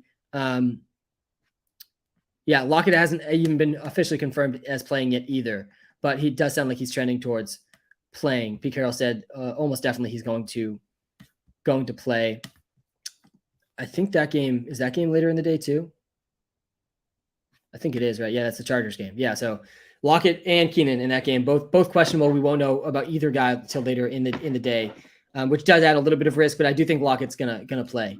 CMC or JT? I'm playing JT over CMC this week. Though JT and CMC, so weird. I don't have them in my top 10 running backs this week. You can see my top 10 rankings, every position. If you come to the YouTube live, if you're watching live on TikTok, come to the YouTube live. Link is in the TikTok bio. We'll answer a lot of your start sits that I'm seeing in the TikTok live right on the YouTube live. Saquon or JT on DraftKings. I would play Saquon over JT on DraftKings PPR format. Start Isaiah. Why are you talking about Keenan? So Keenan is not officially out. I have him as out above because I made this list at like 6 a.m. this morning, but I put a star next to his name because I knew he was going to be a game time call. So Keenan is a game time call, but I do think if you don't have a backup option for Keenan Allen, then you got to assume he's out. You can't risk a 0 points in your lineup. So you got to assume Keenan's out if you do have him in your lineup. Hey, Sam, Gordon or Hubbard, happy PR, have a blessed Sunday. Thanks, Jared. Yeah, I would definitely bench Melvin Gordon. I would play Chuba Hubbard. Supposedly he's going to be the starting running back for the Panthers. They're 13-point underdogs too, so we could see a lot of dump-off passes to Chuba Hubbard and Melvin Gordon. I don't know how anyone can trust him in their starting lineup after his benching on primetime football. Start 2, Claypool, Jacoby, Juju. Yeah, this one's tough, man. I do really want to start Jacoby. I think I would start Jacoby and Claypool, I think, over Juju. Romeo, Dobbs, or Bateman. I'd play Dobbs over Bateman. Claypool, Jacoby. Yeah, again, I just did this one. Claypool or Pickens. And thoughts on A.J. Dillon. So A.J. Dillon is really tough to trust. He's a touchdown-dependent running back at this point on a team that's offensive line has really underperformed, and they're without their starting left tackle today. So I'm nervous for A.J. Dillon. I have him on way too many teams, but I do still think he has an interesting ceiling. Obviously, if Aaron Jones goes down, he could be a top 10 running back in fantasy. But that seems like we're going to need an Aaron Jones injury for A.J. Dillon really to smash the season, more so than I expected this year. But yeah, I like Pickens more than Claypool. I think both are definitely startable, though, against the Dolphins. Gallup or ETN. This one's really close. I'm okay going Gallup over ETN, though. I actually think ETN's in a rough spot this week against the Giants. I think he can be started in a lot of situations, but the Giants' defense has been pretty good this season. They've allowed, the 10th fewest fantasy points per game to running backs this season. They haven't allowed a running back to go over 20 points since week 1. And Kenyon Drake had a couple of big runs against them last week, but I don't see that happening again for the Giants. So yeah, I don't love Travis Etienne this week. I do think that they're going to throw the ball a lot, though. So PPR, he could catch some passes. He does have back-to-back 100-yard games. But yeah, Gallup against the Lions is a really good spot for Gallup. I would still play Amari Cooper over Gallup, though. And I would play Rodgers, I think, over Matt Ryan. I mean, tough to trust Rodgers a ton, but this is a pretty good spot. The Commanders' secondary has been really bad this season. Could easily see a comeback game for Aaron Rodgers and for Tom Brady today, both in good spots. I mean, the Washington Commanders, they've allowed the 8th most fantasy points per game to the quarterbacks this season. The Carolina Panthers, they've allowed the 18th most. So Commanders, a better spot than the Panthers for Brady versus Rodgers. But I still like Brady more this week, given his weapons, given how much they've been passing. Amon-Ra or Godwin, non-PPR. Yeah, I'm playing Amon-Ra, I think, in a non-PPR over Godwin. In a PPR, it's close to. I think I have Godwin ranked ahead of Amon-Ra in my rankings here. But yeah, non-PPR, I'm okay going Amon-Ra over Godwin. Free player prop today, by the way. It is Zeke over half a touchdown. He gets the Lions today. Lions have allowed 8 touchdowns to running backs this season in just 5 games. The Cowboys are built to play a team like the Lions. They're 6.5-point favorites in this game. Also, Dan Campbell never won a road game as a head coach. That bodes pretty well for Zeke scoring a touchdown as well. I really do like the Cowboys in that game. I do like Zeke in that game. I think Tony Pollard has a pretty good ceiling this week too. I think CeeDee Lamb has a really good ceiling in that game too. Starting Pacheco over Damian Harris. Nope. I don't think I would start him over Damian Harris. I would start Pacheco over Kenyon Drake. I would start Pacheco over Jeff Wilson. I would consider Pacheco over Brian Robinson, but that one's much closer. I would play Pacheco over Antonio Gibson. I would play Pacheco over Deontay Foreman. I don't think I would play him over Chuba Hubbard. I know I have Chuba Hubbard as a must bench on the TikTok Live, but we got some new information after I had him as a must bench that he's going to be starting over Deontay Foreman. So you can swap out Deontay Foreman and Chuba Hubbard on my must bench list here. Definitely you can't start Deontay Foreman. It's a bad matchup for Chuba Hubbard and Deontay Foreman, though. Thank for the roses in the TikTok Live. It is a bad matchup. They're playing the Bucs. They've allowed the least fantasy points to running backs this season. It's the worst possible matchup they could have. The Panthers, their backfield, right after trading for away CMC, they have the toughest matchup in the NFL. Prescott or Herbert? Yeah, I'm not benching Herb this week against the Seahawks. I really think you got to bench Prescott in this one in his first game back. Is Keenan officially out? No, Keenan is not officially out. He is testing it out game time. About 50-50 chance he plays, but he plays in the later window today. So you kind of have to assume he's out for fantasy football purposes. Let's talk about some sleepers this week really quickly. So, some guys I think are sleepers and low price guys if you're playing on DraftKings or FanDuel. I really like Nico Collins this week. I think Terrace Marshall has some interesting appeal. I also think DeAndre Carter and I think Evan Ingram as some cheap sleepers this week. Probably available on a lot of waiver wires if you're playing DraftKings or FanDuel. I think all of these guys could play playing close to 80% of the snaps this week, priced under 4,000 or under 4,200 on DraftKings. I think Nico Collins could easily score his first touchdown of the season today as well. Hasn't scored a TD, but he's out there close to 80% of the snaps. Terrace Marshall, I think will be more involved now with Robbie Anderson gone as well. He's basically minimum priced on DraftKings. I don't have a ton of faith in him in his floor, but I do think he has an interesting ceiling and could easily get in the end zone in a blowout game against the Bucks. DeAndre Carter, if Keenan doesn't go, is really close to must-start territory, honestly. Josh Palmer's out as well. I think he's an auto lock in DraftKings if you have late swap in. But if Keenan goes, I think Carter's a much worse play. And then Evan Ingram, revenge game against the Giants. I do like him this week as well. Pacheco or Hunt, I'd lean Hunt over Pacheco. Romeo Doubs or London, then Dillon or Chuba Hubbard. Yeah, I'd probably go London and A.J. Dillon over Romeo Doubs and Chuba Hubbard, but it's definitely close. Tony Pollard, Renfro, Deontay Johnson, full PPR league. Yeah, I'd go Deontay Johnson in a full PPR. Then Pollard, then Renfro. Pollard is in a good spot, but Deontay Johnson's still clear wide receiver 1 for the Lions in a good spot against the Dolphins. Hey, good morning. Quick question. We get to this one from someone that dropped a gift in the TikTok live. I'm not sure who I should start, James Robinson or Damian Harris. Yeah, that one's close, man. It's extremely close. Let me actually pull up the rankings here. I wonder which guy we have ranked ahead. I bet it's probably James Robinson. Yeah, it is. I would go James Robinson over Damian Harris. Damian Harris definitely pretty risky coming off the injury and how good Mondre has been. Hey, Sam, pick 2, Curtis Samuel, Brandon Cooks, Drake London, Isaiah Pacheco, PPR. Yeah, I'd probably go London, Cooks here. I'd bench Curtis Samuel. I'd bench Isaiah Pacheco, top running backs. Yeah, let me pull up my top 10 running backs this week. And it's a weird week to rank running backs. I don't have JT in my top 10. I don't have CMC in my top 10. I mean, it's very strange for both those things to be the case, but I do think JT is a little riskier than these other guys I have in my top 10 coming off the injury. Thank you for the gifts in the TikTok live. You guys are the best. Really do appreciate that. Gallup or Bateman. I love the football in the TikTok live too. Yeah, I would go Gallup over Bateman. I am a little nervous for Bateman in his first game back. Mondre or Sutton. I'd go Mondre over Sutton. Thoughts on Aaron Jones today? Yeah, I'm nervous for Aaron Jones today against the Commanders without their starting left tackle. I do still think Aaron Jones kind of has to be started in most situations. We still have him ranked as the RB16 this week, but he's not really close to the top 10. Love the app. Thanks, man. Flex help needed. A.J. Dillon, Curtis Samuel, Alec Pierce, George Pickens. Yeah, it's between A.J. Dillon and George Pickens for me here. I know Alec Pierce getting a lot of love recently, but I think Pickens is still pretty clearly a better option than him this week, especially given their matchups. And with the left tackle injury too for the Packers, I'm okay just going George Pickens. I think that the Steelers will be behind in the game against the Dolphins. They're 7.5-point underdogs in that game. Their defense still really injured. I do think the Dolphins offense will move the ball. That's good news for George Pickens. Gallup or Jacoby Myers. Yeah, I still lean towards Myers over Gallup, but it's definitely close. Gallup does have the better matchup this week. Thank you again for the gifts in the TikTok live. We'll try to do my best to answer your start sits in the TikTok live if you do send gifts or you do the TikTok live subscription. You can subscribe to our TikTok lives now and you get all sorts of cool features for doing that. Gallup or Myers, flex PPR. Yeah, I would go Myers over Gallup. Definitely close though. Yo, who are you starting as your 2 flex? Kenyon, Marvin Jones, Ayuk, or Wandale? Yeah, so I don't trust Kenyon Drake at all. Justice Hill's back this week. Gus Edwards is back this week. Mike Davis, a healthy scratch this week because of these guys returning.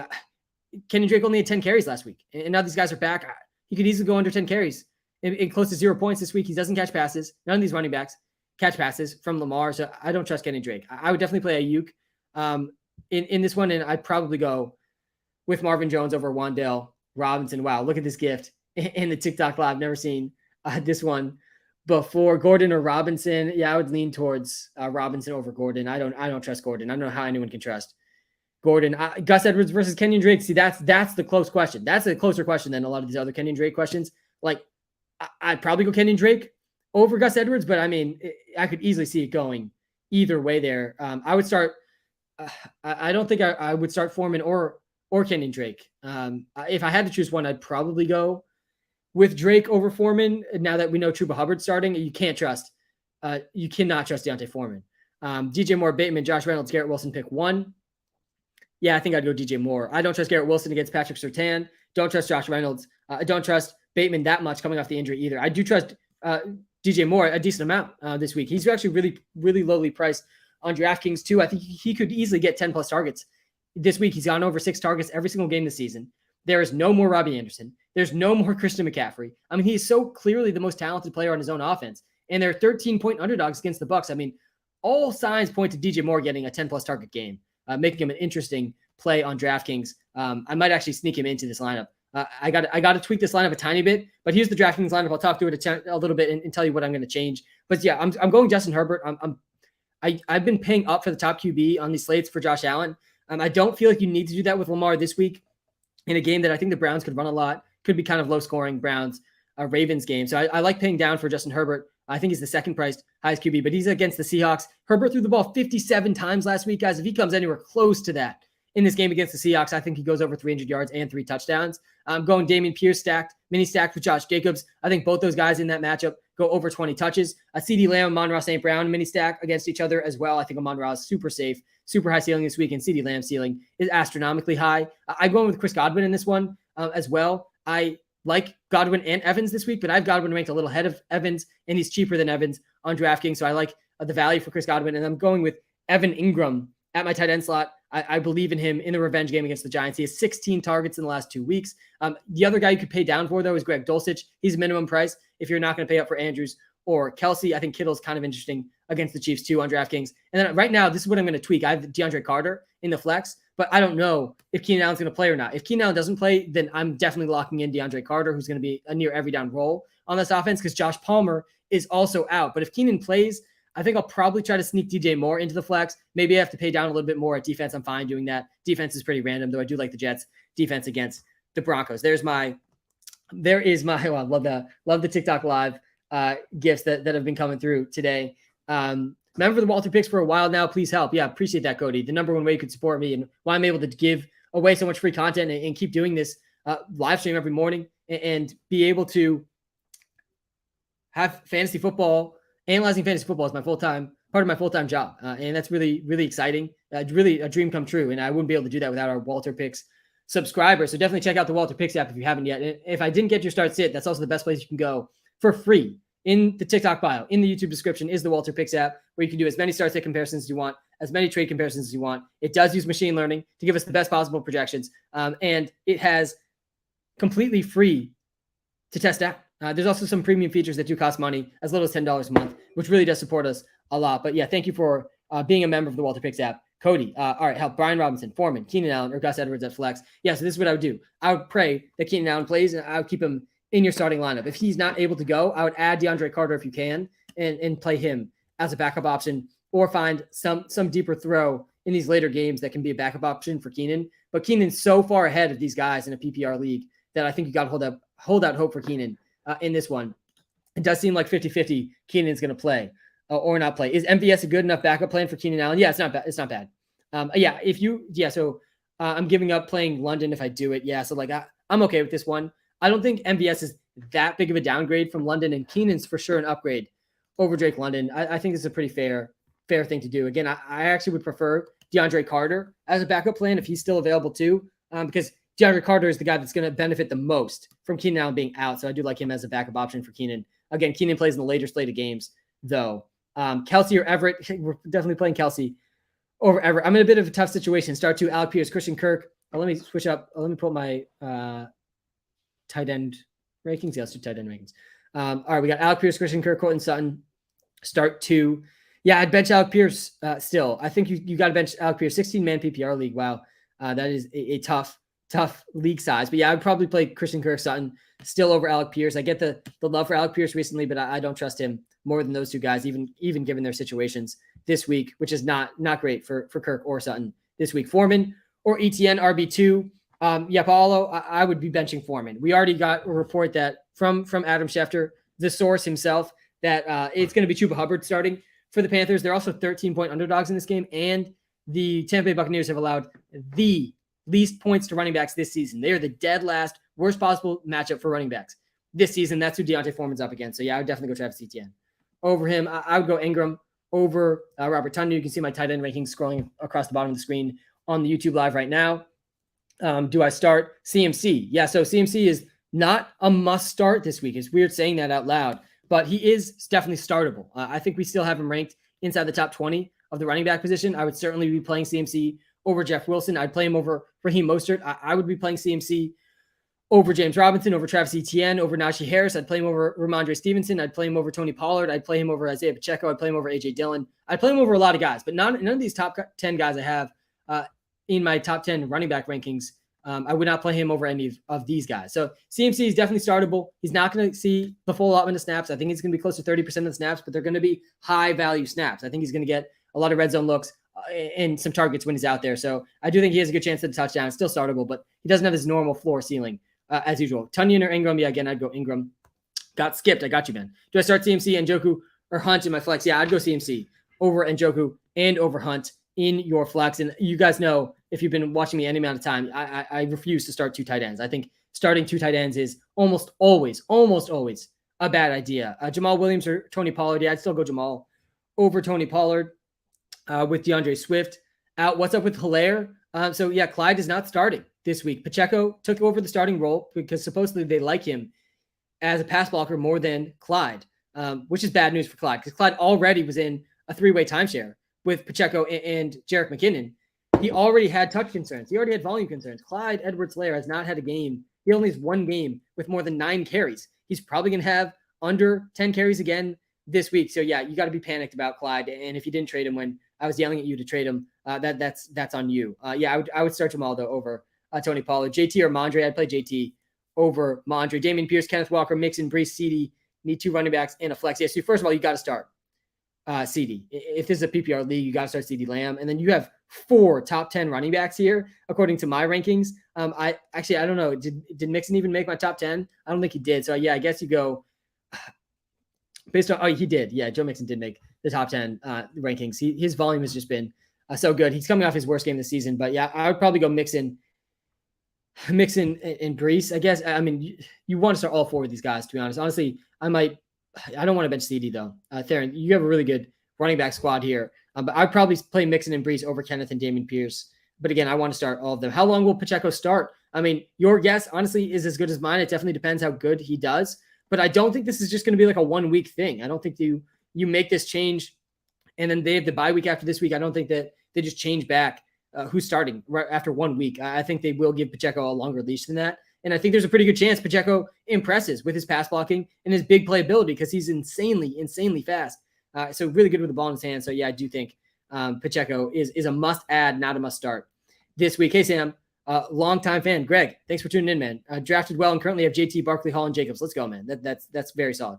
Full PPR start 3, benching JT is tough. Yeah, I get that benching JT is tough. It feels like the right thing to do, though, with these guys. Again, you can see my running back rankings at the bottom of the screen here. And I have Brees as a top 7 option. I have Barkley as a top 5 option. I have Jacobs, I think, as my number 2 running back this week. Like, you just kind of have to bench JT. It is what it is. You drafted a monster squad. And also just remember, JT, last time he played this defense, he had under 4 fantasy points. He had 20 plus touches in that game. It wasn't like he got hurt super early or anything. So yeah, I do think you can bench JT in that situation. You're not, most teams are not going to have a good enough team to bench Jonathan Taylor. Thank you for the gifts. DC213 in the TikTok live. Do appreciate that. Deontay Johnson or Bateman? Got to be Deontay Johnson over Bateman. London versus Pickens, full flex, full PPR. Joey, this one's close, man. I'm not going to lie. Again, I think that the Falcons have to throw more in this game. Is MVS good enough backup for Keenan Allen? Yeah, he is a good enough backup for Keenan. London versus Pickens, though, yeah, it's a tough one because both are rookies.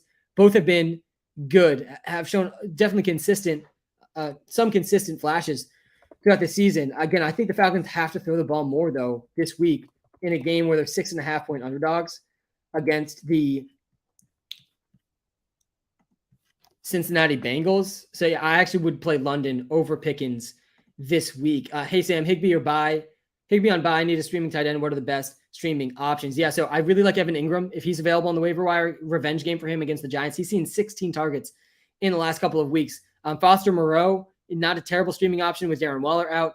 Greg Dulcich, not a terrible streaming option, though he is catching passes from Brett Ripien, or however you pronounce his name. So I don't think he's like a high floor play. I think Cade Otton is another streaming tight end. So there's 4 streaming tight ends right there for you. I'd probably go in that order, though. I'd probably say first Evan Ingram, if he's there, then Foster Moreau, if he's there, then Cade Otton, then Greg Dulcich. Those are probably 4 streaming tight ends that are available in most leagues. I ask this man questions every week. I got you.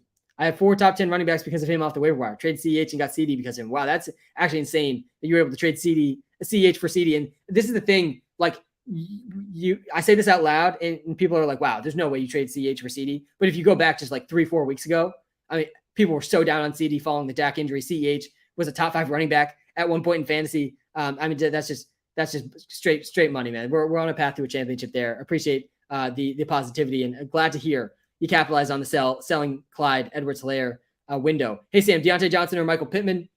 Yeah, we can't bench Michael Pittman. He's coming off a 16-target game.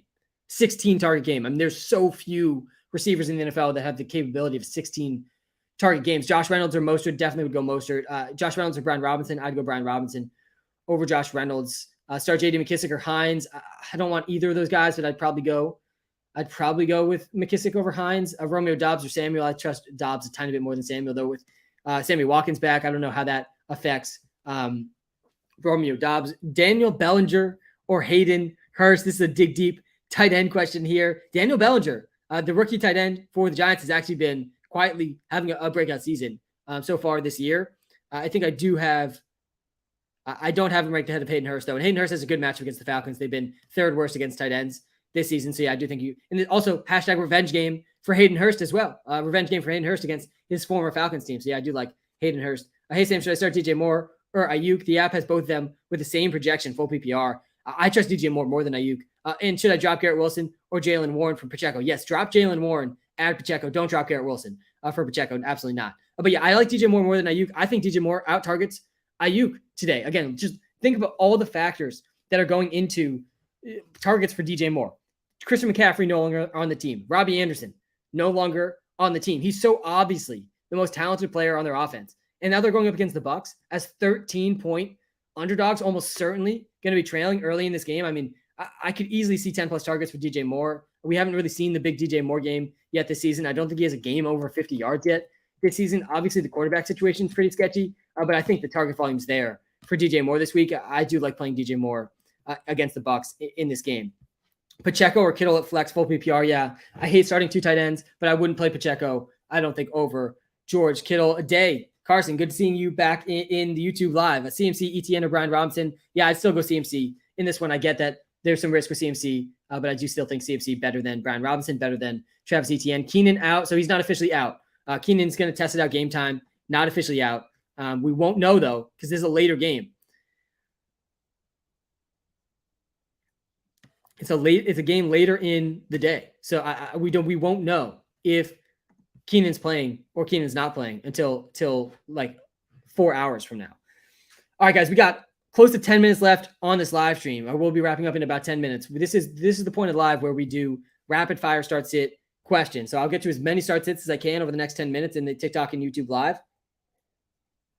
I will say, I generally, during the rapid fire section of this live, I answer more YouTube comments than TikTok comments because it's easier for me to answer those fast because I can pull them up right on the screen. I don't have that functionality on TikTok. So if you're on the TikTok live and you really want to get your comment answered, come to the YouTube live really quickly. Link is in the TikTok bio. You're like 2 presses of your finger away from the YouTube live. Appreciate you guys hitting the follow button on TikTok. Appreciate you guys hitting the subscribe button and the like button on YouTube. Takes you guys 5 seconds. Totally free to do. Helps me out way more than you realize. All right, let's get to some of these questions. Do I trade Kenneth Walker for CeeDee Lamb? I would do that. I think it's pretty fair. Both guys, I think, are top 15 options, but I think CeeDee has a better chance to be top 5 than Kenneth does. So, yeah, PPR league, I would do that. Yo, what's going on? What, DK?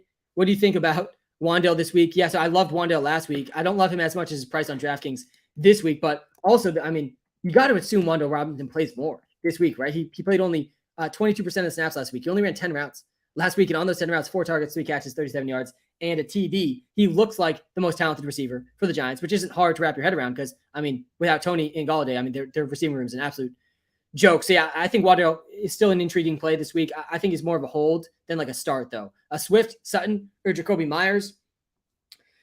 So Swift is out this week. I would probably go Jacoby over Sutton, too, with Brett Ripien starting. Start Stevenson, Hall, or Jamal Williams. Yeah, you got to start Breece Hall. You got to start Breece Hall. You can see my running back rankings on the YouTube live right now. Why bench Brian Robinson? Because he's in a 3-way committee. And they said after the game last week that they wanted to get Antonio Gibson more involved. And that's bad news for Brian Robinson, who's touchdown dependent. He caught 0 passes last game, too. I don't think he's going to be involved in the pass game. That's J.D. McKissick's role. I wouldn't start Pacheco, though, over Brian Robinson. I'd still start Brian Robinson over Isaiah Pacheco. Ramondre or Jamal Williams, I'd go Jamal Williams over Mondre. I really think you got to start Jamal Williams, guys, as a starter behind this elite Lions offensive line. Waddle or Godwin? Oh, God. I mean, I want to start both these guys really badly. Let me pull up my wide receiver rankings one more time. And I think it's going to have to be Godwin. I have both these guys in my top 10, but yeah, I'd probably play Godwin over Waddle. Tua or A-Rod? I'd go Tua over A-Rod for sure. Hey, Sam, McLaurin, Woods, or Judy? McLaurin, Woods, Judy, I'd go McLaurin. McScorin, or we might nickname him back to McBorin. But I still think McLaurin over Judy this week for sure. And the other option you had in that question too. Thank you, Sam, for your help. Have a great football Sunday. Enjoy the game. Is Judy a better start than Zay Jones, even though both are very risky? Yeah, I still think Judy's probably a better start than Zay Jones. But yeah, you're right. Both are very risky. But yeah, I agree that Judy's probably still a better start. Tyler Boyd, Alec Pierce. Oh, God, Viraj. I mean, this one's close, man. I get the hype around Alec Pierce a little bit. I think it's maybe getting a little out ahead of him, though. It's not a bad matchup against the Titans. He did play this Titans defense already in that game. Despite only playing 46% of the snaps, he did have 80 yards. So, yeah, I think I'd probably go Alec Pierce over Boyd. Hey, Sam, should I start Bellinger or Schultz? Also, Kenny Drake, Rashad White, or James Robinson? Yeah, in this one, I would go Schultz. I know I've told basically everybody to bench Schultz today, but I'm not starting Bellinger over Schultz if we think Schultz is actually going to be playing in this game. And then Drake, Rashad White, James Robinson, PPR. I would actually go James Robinson over Rashad White and Kenyon Drake. I do not trust Drake with Justice Hill and Gus Edwards back this week for the Ravens. Trade Sutton and Pierce for Mixon. Yeah, I do like that trade. I would do that one. I think Mixon's efficiency almost has to improve. He's been so inefficient. I mean, I can read you the numbers for Mixon, but they've been bad, man. He's been incredibly inefficient this season on pretty elite usage. I do think that will probably trend in a positive direction throughout the course of the season. He currently is averaging 3.3 yards per carry. Joe Mixon, that ranks 63rd in the NFL. I mean, just horrible efficiency on the ground. Meanwhile, he's seen truly elite usage. He leads the NFL. Joe Mixon leads the NFL in red zone touches. He's 5th in the NFL at running backs in targets. He's 4th in the NFL in carries. He's top 5 in targets, carries, and red zone touches. I mean, what else do you want from Joe Mixon other than just be a little bit more efficient than 3.3 yards per carry? The offensive line has not been as good as we were hoping. Travis Etienne or Christian Kirk, PPR. I'd go Christian Kirk still over Etienne. Stevenson, Cooks, or Cooper, half PPR. Yeah, I'd go Cooper over Cooks and Stevenson this week. Stevenson definitely much riskier now with Damian Harris back. Ayuk or Harris. I would go with Ayuk over Harris. Dessa. I like Ayuk more than Harris this week. I do think that Damian Harris has a lot of risk this week. Ayuk at least has a ceiling against the Chiefs. Curtis Samuel or Wan'Dale Robinson. I feel compelled to say Curtis Samuel with Jahan Dotson out, but I do think there's some intrigue with Wan'Dale Robinson. But yeah, I personally go Curtis Samuel. Kupp for Saquon, need an RB. Yeah, it's fair. I would prefer getting Kupp more than Saquon, but yeah, it's definitely a fair trade. I mean, you're getting top 3 running back for a top receiver. Half PPR, Etienne or DJ Moore. I'd go DJ Moore over Etienne. Again, I think DJ Moore goes over 10 targets today. Matt Ryan, Geno Smith. I'd go Geno Smith over Matt Ryan. Gallup or Reynolds. I'd go Gallup over Reynolds. Sutton or Pickens. I'd go Pickens over Sutton. Sutton's definitely risky this week with Brett Ripien starting. Everett, Chuba Hubbard, Pacheco, Josh Reynolds. Yeah, this one I'd probably go Josh Reynolds or Chuba Hubbard. Chuba Hubbard is expected to start, but a dead worst possible matchup for Chuba Hubbard. Yeah, I wouldn't start Chuba Hubbard, though. Yeah, I'd probably go with Josh Reynolds with DJ Chark out. Edwards, Chuba, or Pacheco. Yeah, I think I'd go Pacheco over Edwards and over Chuba Hubbard. It's definitely close. I'm playing Pitts over Everett. Let me pull up my tight end rankings one more time on the YouTube live. Again, if you're watching live on YouTube, guys, we are nearing the end of the live stream. Smash the subscribe button so you don't miss out on these lives in the future. Smash the follow button if you're watching live on TikTok. Aaron Jones or Kenneth Walker. I'm definitely going Kenneth. I have Kenneth as a top 10 running back. Do not have Aaron Jones as a top 10 running back this week.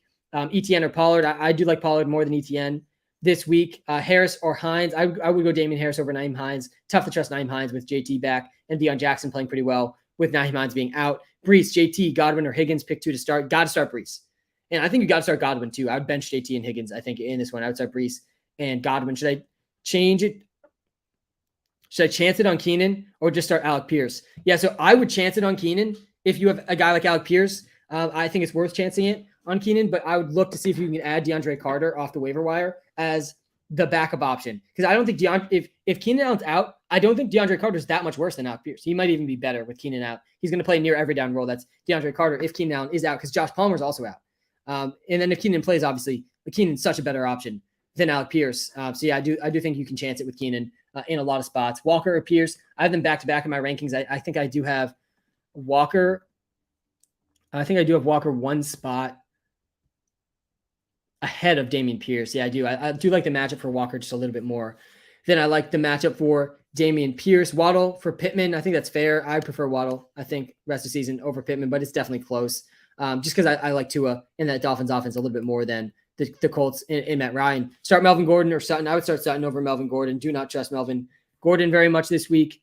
Kenneth Walker, Kenyon Drake, got to be Kenneth Walker for sure over Kenyon Drake. Why would I bench Bateman? Yeah, so it depends. There's two sides to every start sit. So I wouldn't say you have to bench Bateman in all situations, but I do think Bateman's pretty risky this week, coming off a foot injury. Tough to know if he's going to be back to full steam in this game.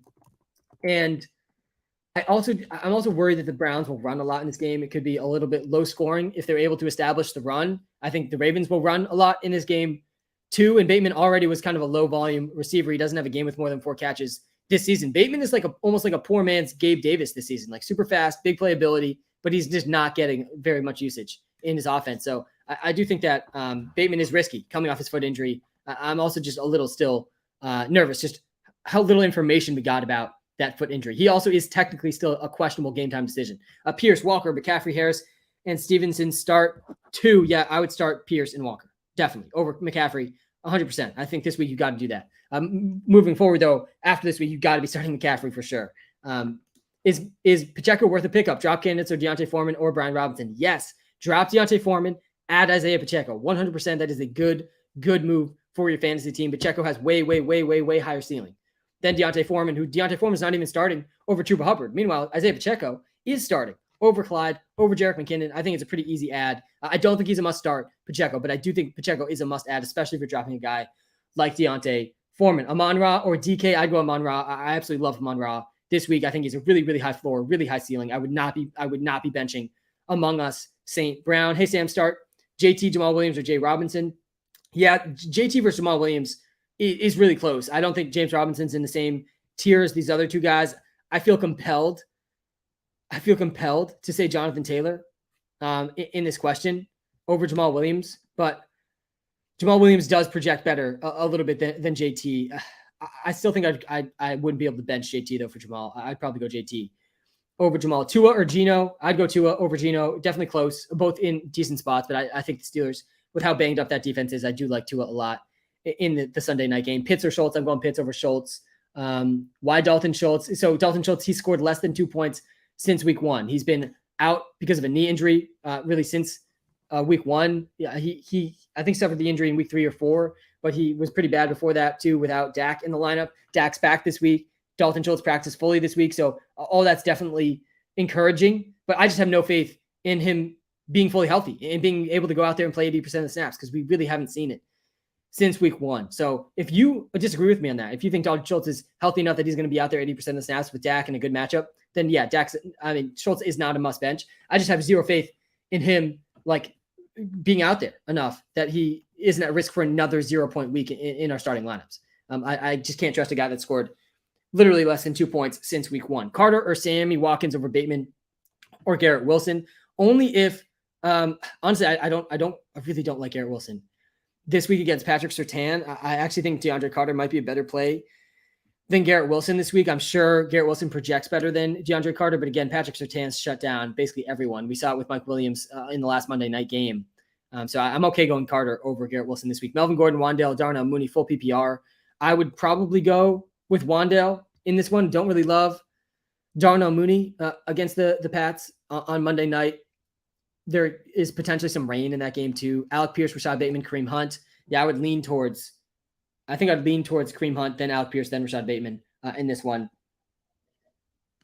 I'm seeing a question about Mariota or Jimmy G. Yeah, I like Mariota more than Jimmy G this week. I know Jimmy G's a popular streamer up against the Chiefs.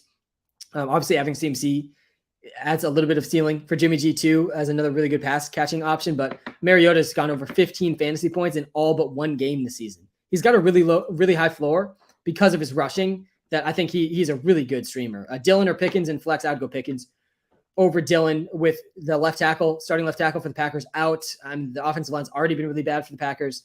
What do y'all think, London or Gallup? I would lean towards London over Gallup personally, but it's definitely close. Gallup does have a better matchup, but again, I think the Falcons will need to throw the ball more in this game as they fall behind against the Cincinnati Bengals. Guys, that is my time on this live stream. Thank you so much for all of you for tuning in. Time is the most valuable thing we have, so thank you for spending some time with me today. As a quick reminder, the free prop today is Ezekiel Elliott over half a touchdown. Hope you guys are starting Zeke against the Lions. Abysmal run defense. They've allowed 8 touchdowns to in the first 5 games to running backs.